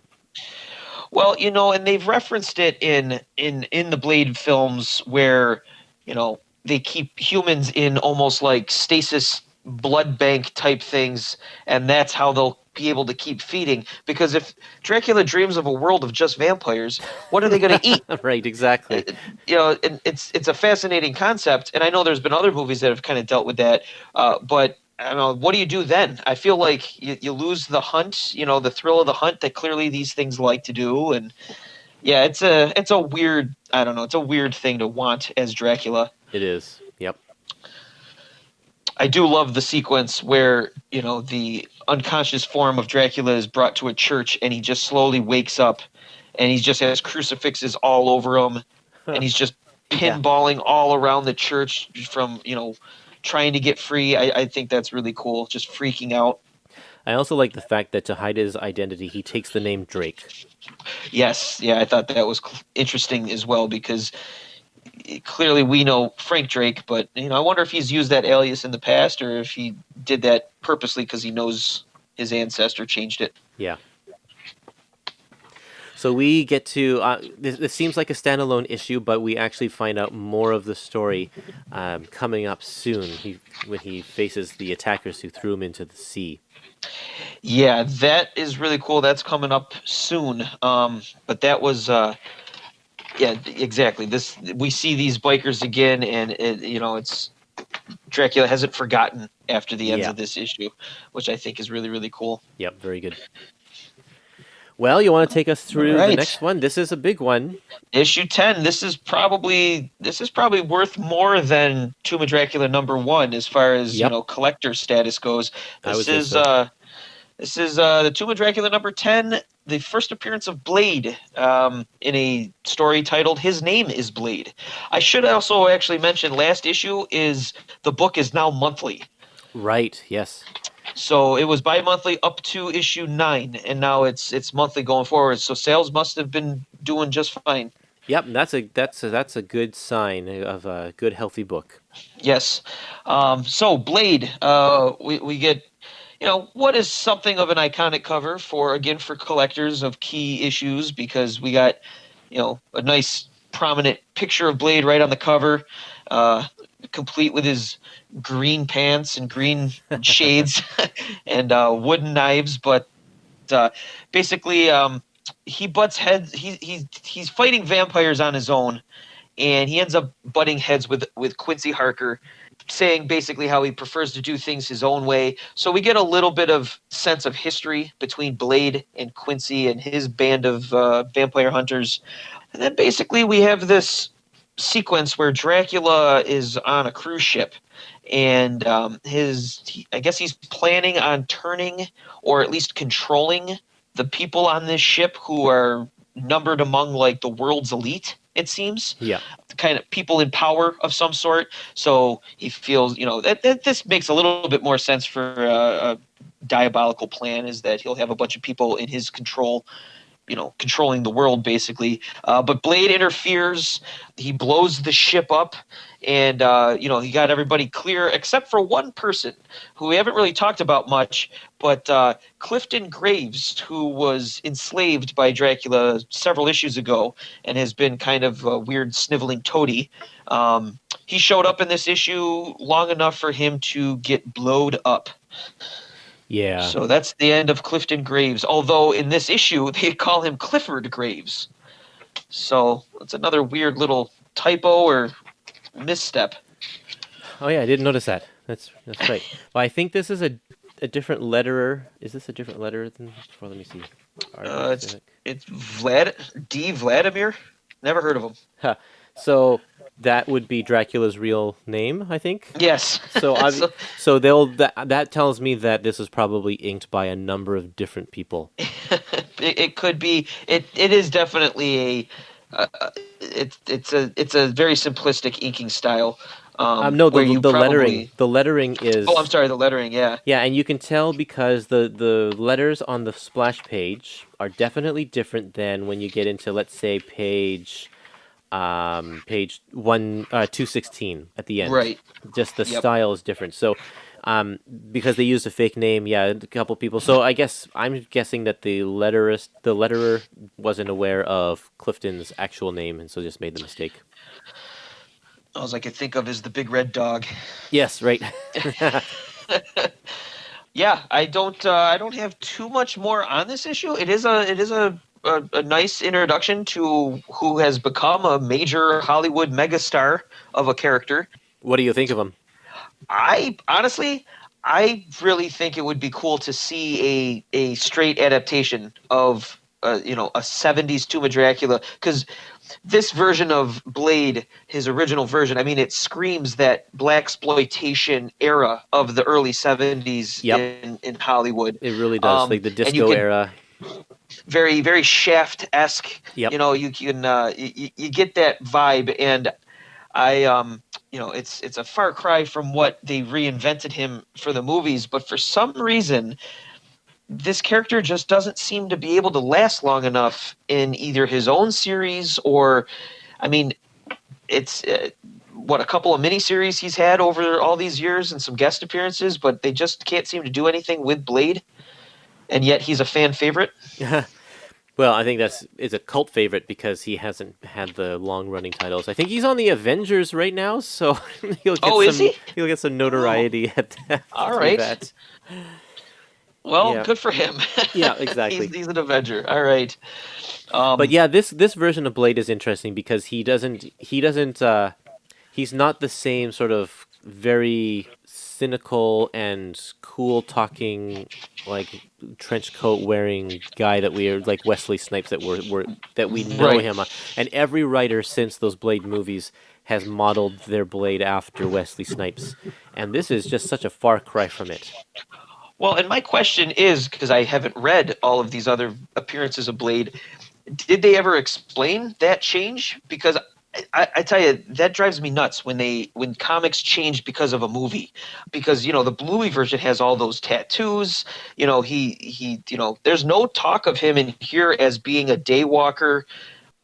No, Having not to at all. drink serum or anything like that. Although it's probably teased because we do eventually get his origin in a couple of issues here.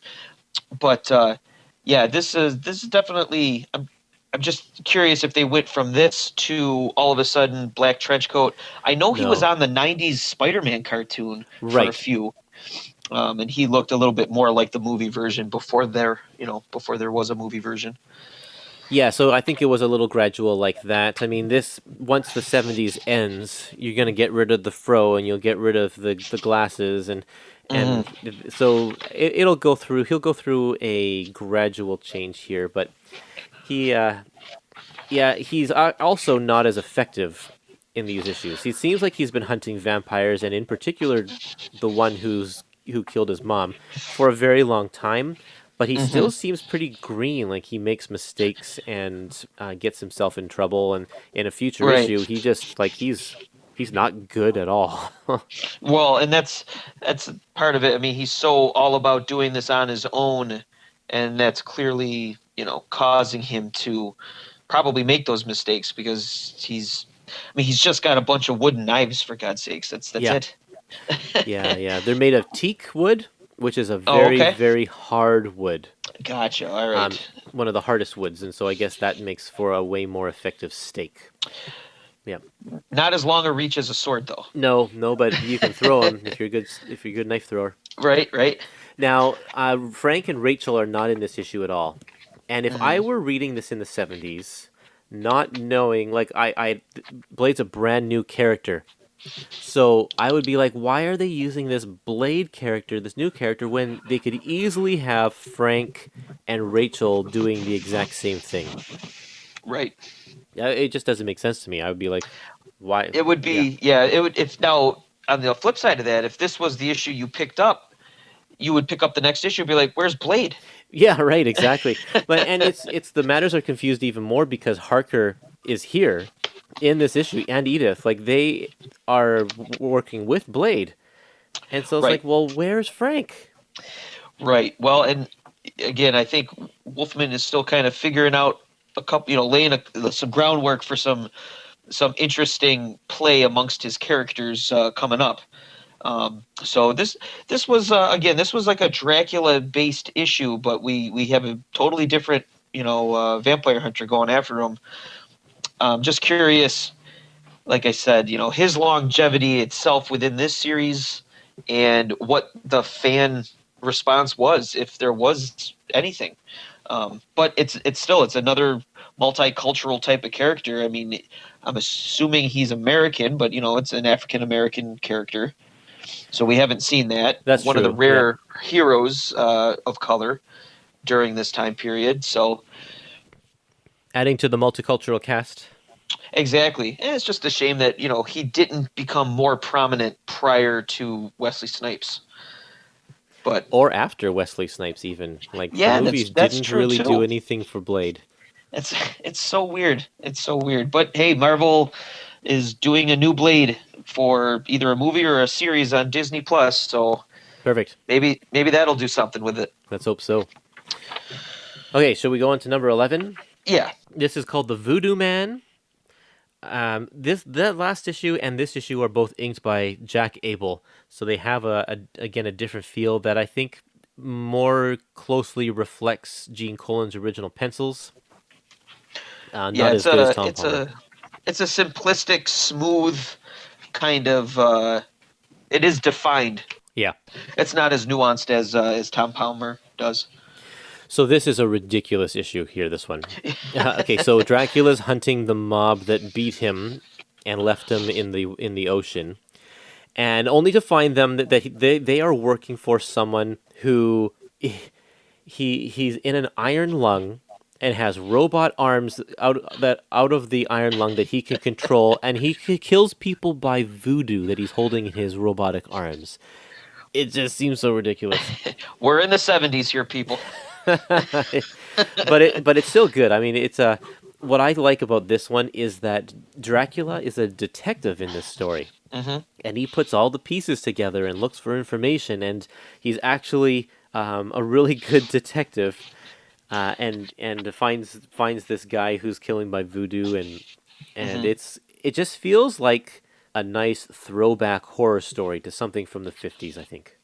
I agree, especially with voodoo. Voodoo was such they use that concept a lot, like 30s, 40s, and 50s, because it was always so mysterious. Nobody understood it. What's interesting is the old man in the robotic iron lung. His name is Jason Faust, which of course plays up, with the name Faust of was it the man that sold his soul to the devil for power? Right. And this guy kind of, got his voodoo abilities from this character called Moladawi the Hexman. And I wrote that down because I think that is so cool. I think his design is cool. Again, I think, man, I'd like to have seen an issue of Doctor Strange where he fought this guy. It just would have been fun. I know we got Brother Voodoo floating around Marvel either now or soon. Yeah, somewhere around here. Yeah. So I've been curious if there was some sort of, connection, but it doesn't have to be. I think the depiction of tribal Africa is something that's probably not aged as well either, especially with just the stereotypes of surrounding voodoo itself. Right. But that's minor in this issue. Yeah, it's just part of the flashback to this guy in the iron lung. Yeah, this is just kind of a one-off story. It's got a really nice ending to it, especially because it's like what I love about the old EC stories is that the person who is the main character gets undone by what they're trying to do and has to spend some sort of period of torment because of their actions. And that's what this guy has at the end, because his caretaker is going to kill him, put him out of his misery, but instead gets killed by the guy's own voodoo, dies, and the guy is trapped in his iron lung and can't move. He can't do anything. There's no one that can hear him scream. He's trapped in his iron lung for the rest of his life. Well, he turns him into a vampire.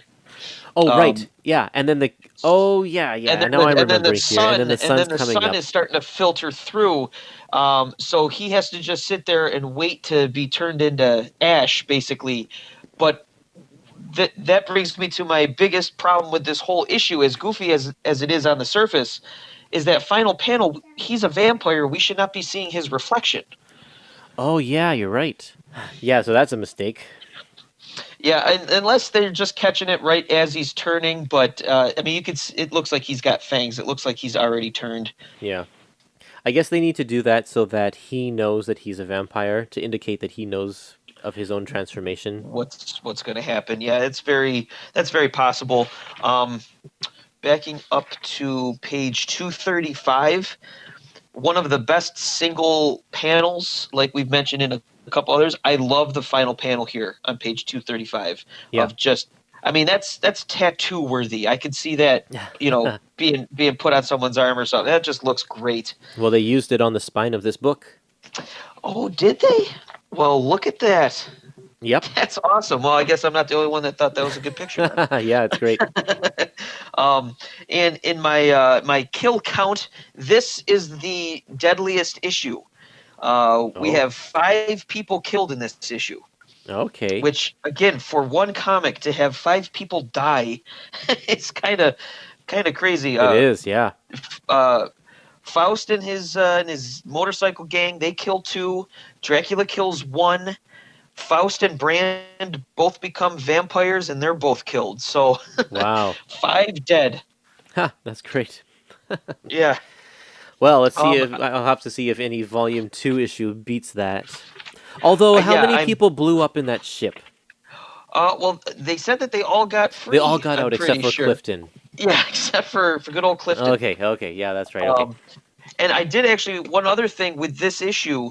I had to go back and put this note in because I remembered it. Was this is our first reference on page 221 of the Dracula Lives magazine, Right, right. where Dracula just reminisces. He says, "Long ago, I abandoned the notion of seeking mortality." And the little editor's note by Roy Thomas, Dracula Lives #1. So that's confirming at least the Dracula stories are in In continuity, continuity, yeah, that's right. Yeah, that's very which clever. I which like that. is I like that, and I like that they. I mean, they waited until issue 11 to include a reference. Of course, but But that's regardless, probably I think when it's if they probably waited till then because the that issue probably just came out around this time, I would yeah, you're imagine. right. It says first issue was 1973. So yeah, well, good. So then right from the get go, they must have planned on having some sort of cross pollination. So that's good. They probably did that because once they realized this book was really popular, they changed it to monthly and they launched the magazine at the same time. And they're like, yeah, we might as well make And it all then work together. We're Marvel. and then they and then when they reference it in here, then kids who probably can't buy the black and white magazine probably bug their dads to buy it for themselves Yeah, so that they can read it, or their older brothers maybe. totally.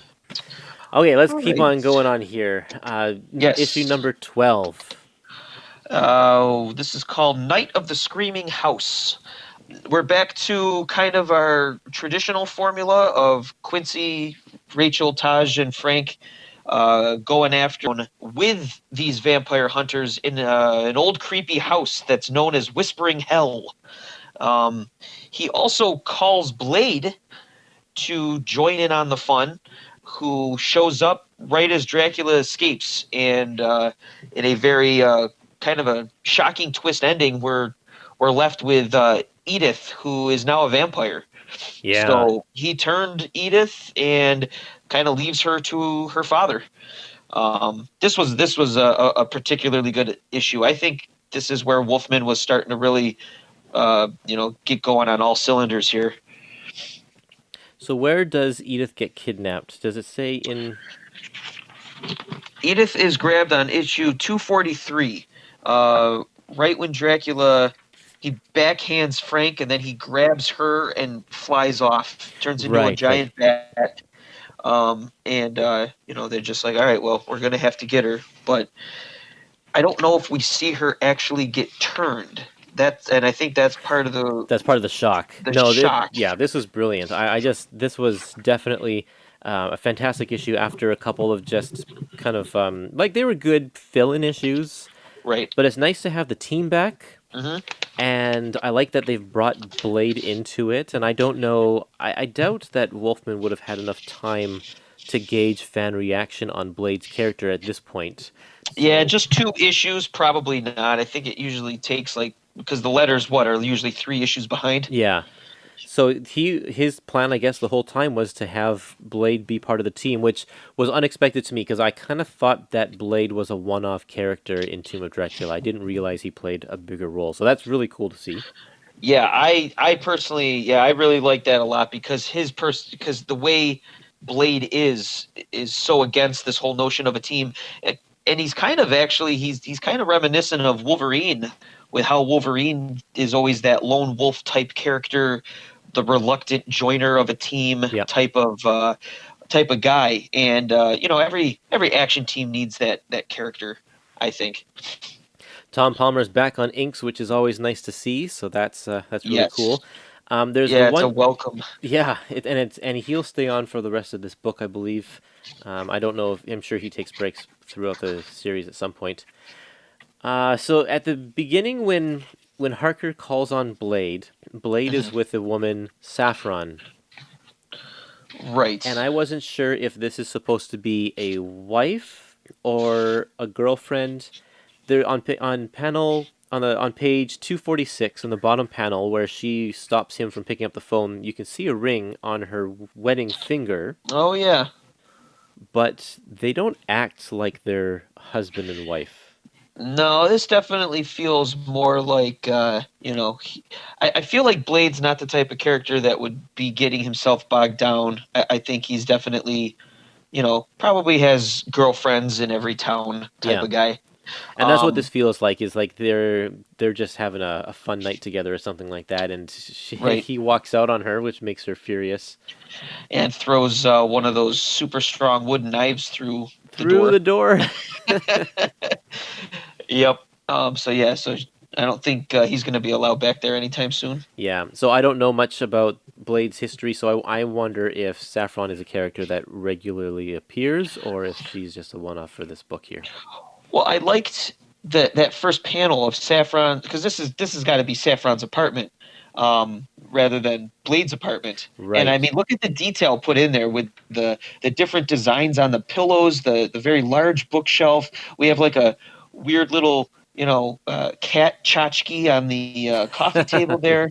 I like little touches like that. I think that's very and it looks like what is he on? Is he on a bed that's attached to chains hanging from the ceiling? I think he is. A swinging bed. Yeah, I think that's a Totally. little bit I of think that's innuendo exactly there. that's Yeah, I exactly think what that, that is. and then even with him saying, he goes, something tells me half an hour is going to be plenty of time. I mean, this is just Right. Yep. dripping with innuendo. We Yep. know what's going on here. Wonderful. Yeah, that's interesting. I liked the in the beginning with their little battle with Dracula. I love how Taj just jumps on Dracula as he turns into a giant bat. He's just flying around with Taj just hanging on for dear life. It's a reverse from when they were in the demon world where Taj was being dragged around by Dracula. Right. Yeah, right. And again, they refer to him as mute, so he doesn't yell or say a word to the whole thing. Yeah. Um, And at the very end, tragic ending. oh yes. Very tragic as Harker is forced to kill his own daughter. Brutal. Yeah. And the decision to make we don't see the killing stroke, we don't see that moment, but we see it on her face instead, and Yeah. it's that Yeah. that stark black and white with red. Like the flash of Wow. pain. Yeah, Yeah. so well done, and Very well it's done. so subtle, but yeah, they did and you feel his anguish in the next panel. There's no words there. You just see him completely. I can't believe I did that. And even though his eyes are covered with the sunglasses, you can still tell. Like it's such a Yeah. really great scene. This whole page, this last page is fantastic. Yeah, and I mean, there's a lot of shock value here. So hopefully the folks that are listening to this read this already, because this was a really good issue for that shock value. Yep, definitely.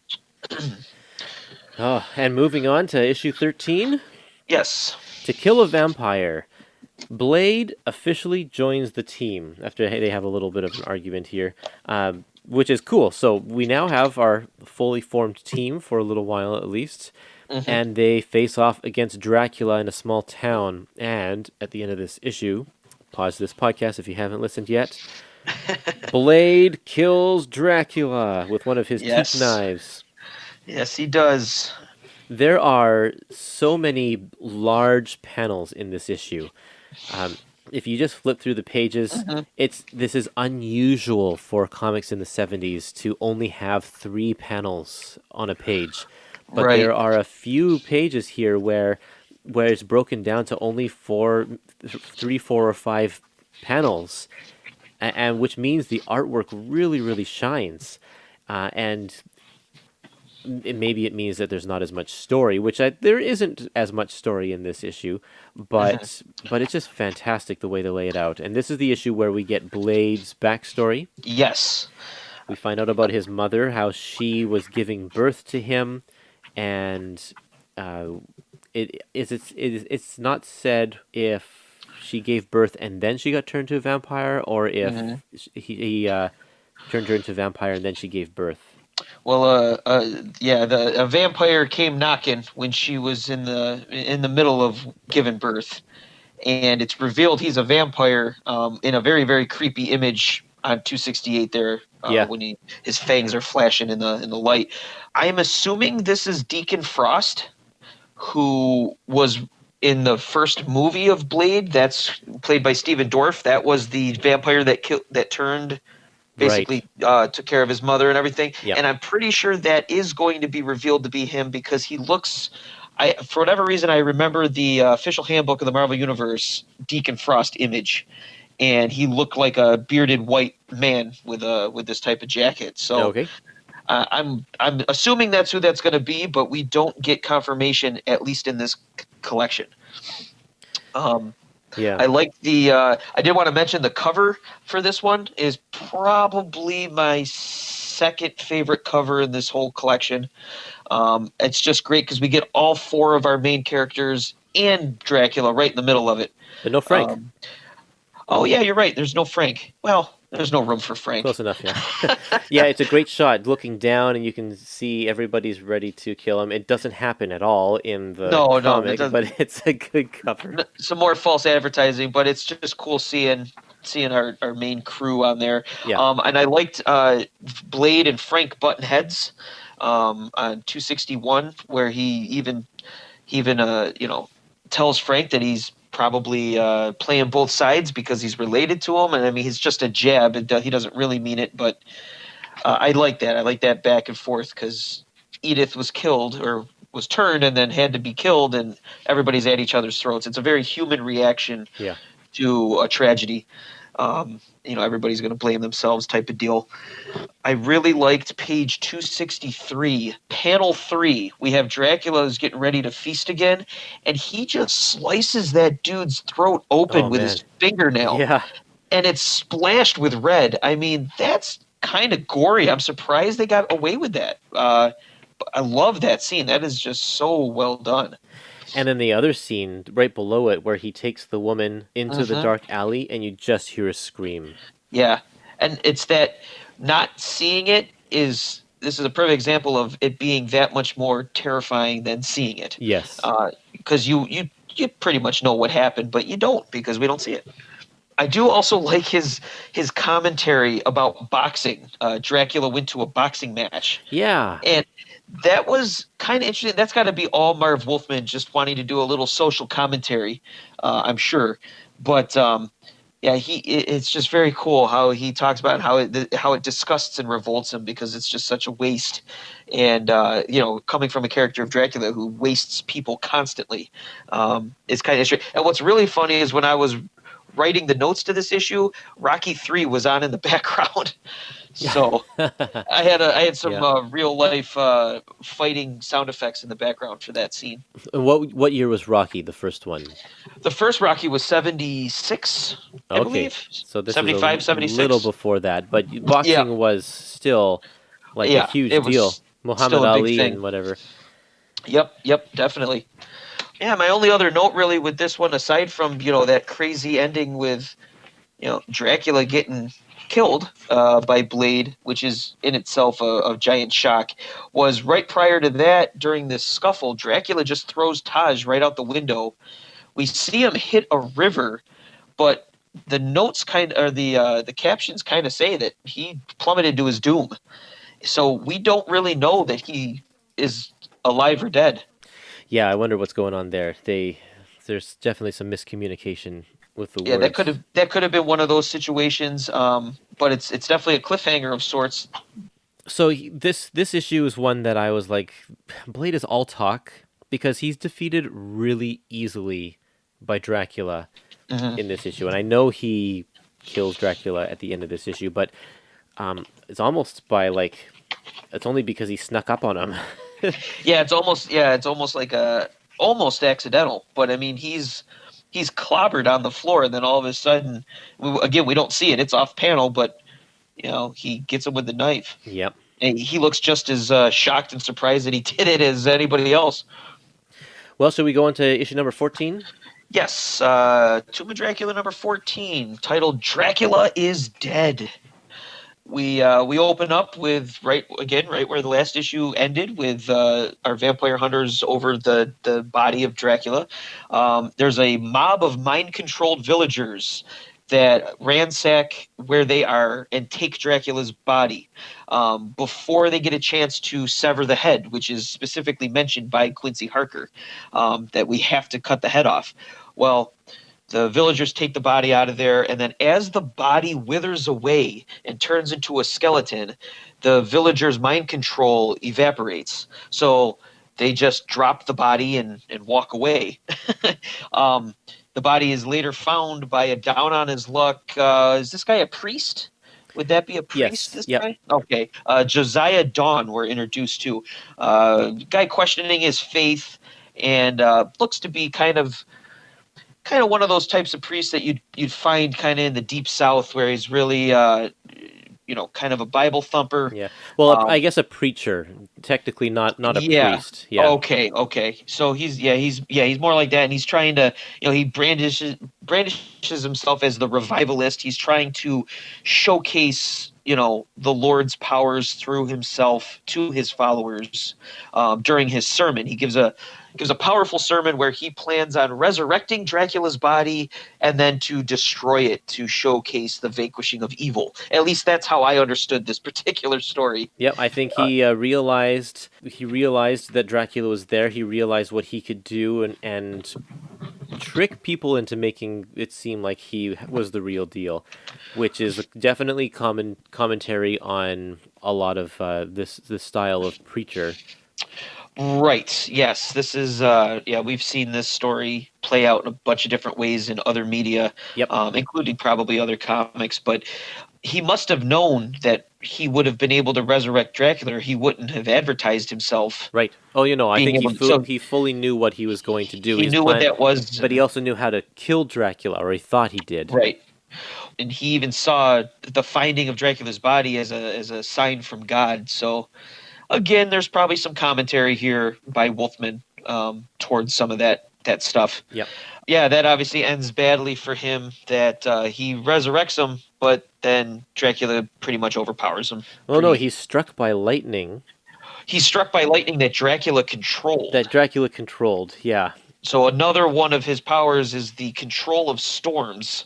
Yeah. Which, again, ultimate supervillain we're talking about here. I did not even know that was part of. I mean, I knew about the controlling the rodents and that kind of thing, but Yeah. this was totally out of left field. I didn't know he could do that. Yeah, they don't use it that often because it's, I don't know, it's just one of those things where it's like, well, how powerful is this guy? This is another instance of Dracula taking the A story, at least for the second half of the issue, Yeah. and Frank and company like slowly becoming secondary characters throughout the issue. Like they're the focus at the beginning, but they're not the focus at the end.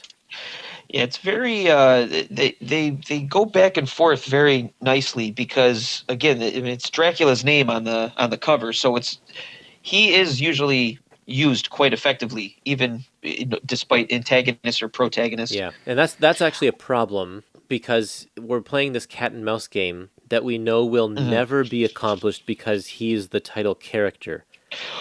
Well, that's correct, and then it's also like, well, fans of the book probably, I don't know, do they even want to see Dracula killed? Well, we They got to see probably- Dracula killed in this one, but it didn't stick.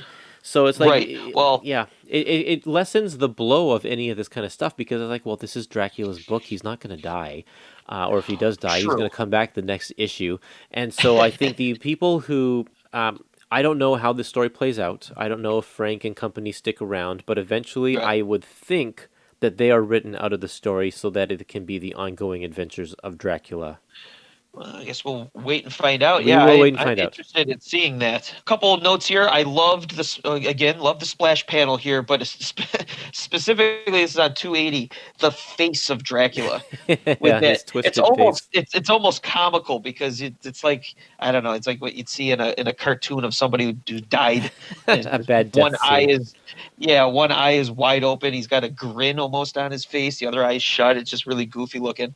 And I loved the caption about how his body was rotting away. So the mind control went away, but they specifically said how his brain rotted and fell to waste. Oh What a yeah. what a cool way to you don't have to I mean you visualize that instantly when you use that. Something we haven't mentioned because this has been in another issue is the subplot with Dr. Sun, I was going to bring that who up too. yeah, we don't know anything about this guy other than he keeps sending his followers to get deceased vampire bodies, I guess. Yeah, and Professor Morgo is the other one. Oh, And okay. these are definitely more of those stereotypes that we're talking about. Right. And yeah, we don't get to see their plot at all. We have no idea what they are up to. It's really just a tiny little thing that I'm assuming will be dealt with in Volume 2. That's what I'm assuming. I've heard Dr. Sun as being a character that also crosses over into the main Marvel universe as well, but I don't remember how or where or when. So I'm curious to see this subplot come into fruition here with our further readings. Finally, my other note, Taj is alive. We see him get out of the river, so that's kind of a there and gone. Yep. But I really liked on page 290 the shot of the vampire hunters who are basically bored after a few days of not doing anything. Yeah. And I like how Quincy and Rachel are playing chess. It's always such an instant way to you got people who, like you said, cat and mouse game. Well, here they are playing chess that kind of like the whole Xavier and Magneto always playing chess in the movies. Right. Kind of has an iconography to it. And Blade's watching because he doesn't know how to play chess. Yeah, yeah, yeah. He's got to have his shades off to understand it. Yeah, so that's pretty much 14. I think we're on to the final issue that we're going to talk about. Yeah, and this one, issue 15, is called it's called "Fear is the Name of the Game." Great splash page with a statue of Yes. I don't even know which statue this is. I'm assuming it's a landmark in London with a Big Ben in behind. It almost looks like he's got a Hermes, like the winged helmet. I wonder if that's supposed to be a Greek god or something. Oh yeah, that could be. It's possible. I can't, but I'm sure you're right. I'm sure it's actually right from London. So someone will probably fill us in on that. Yeah, let us know in the comments on Facebook or something. In this issue, Dracula recounts 4 stories from his past. This is quite an interesting issue because they cram 4 little mini stories into it's full into one issue, and these are stories that I think should have probably maybe been in the Dracula Lives magazine because they're from the past. So it doesn't quite fit with what we've been talking about here, except for this one story about Dracula's first encounter with Quincy Harker. So of course that fits in with this one. But the other stories involve a hunter that shoots him when he is in his bat form. Another one where Dracula turns a woman whose husband tried to kill her so that she can have revenge. And then another one where an old man takes Dracula to a pool of blood that's supposed to grant immortality. And Dracula is all writing these stories in his diary or something. Yes. Yes, this was my favorite issue of this collection. Nice, yeah. I loved this. I thought this was great. Yes. This is an all Dracula issue, and I loved these little stories that he's talking about because they don't need to be really fleshed out, and they're cool little, like you could almost see these as being like little Tales from the Crypt, EC Totally, stories. yeah. Just little vignettes.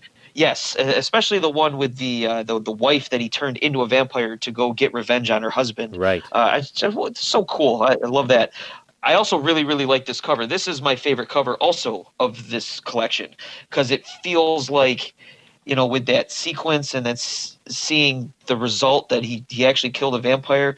I don't know. It just screams like those old monster books from the 50s that Kirby and Ditko would do, where they would show some sort of transformation happening, Yep. the Martian or whatever it might be. I really like that. We see the rat trick again when he talks about he sicked the rats on the hunter, but then he switched it to wolves. So that Yeah. I don't think we saw him controlling wolves yet. No, no, we haven't. That was the first time. So that was kind of cool, and just turning the hunter into the hunted, which is always a fun little turn of events. The pool of blood. What did you think of that? I was going to mention this too. That seemed a little out of place compared to the other more grounded stories.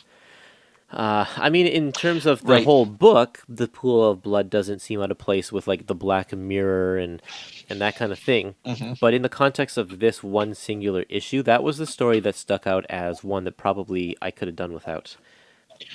It was a little bit more really going into some sort of supernatural realm. There's no explanation. I liked it just because, again, it's a cool image. Yep.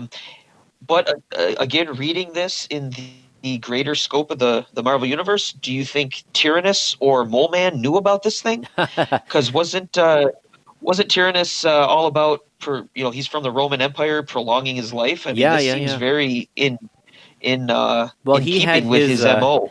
but he had his territory that he didn't really go from because his Right. territory had the Fountain of Youth. So he didn't need to explore any further. This is kind of like a Lazarus pit. Right. There's a little bit of a precedent set because Marvel has over the years, over the decades, constantly, built up their subterranean world. So I would be curious if they ever mentioned this thing ever again, or if this was shuffled away into the Tomb of Dracula past and nobody remembers it. But I would bring it back somehow if I was a writer.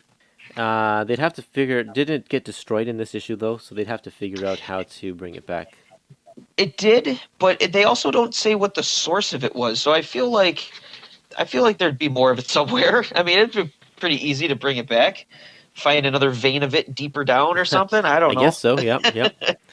Um, this was the thing I was telling you about, where there's a major retcon by Wolfman Okay. to the events of issue one, and that is specifically this storyline with the Scotsman, who was a vampire hunter that was trained by Quincy Harker, and this takes place in 1969, which Oh right.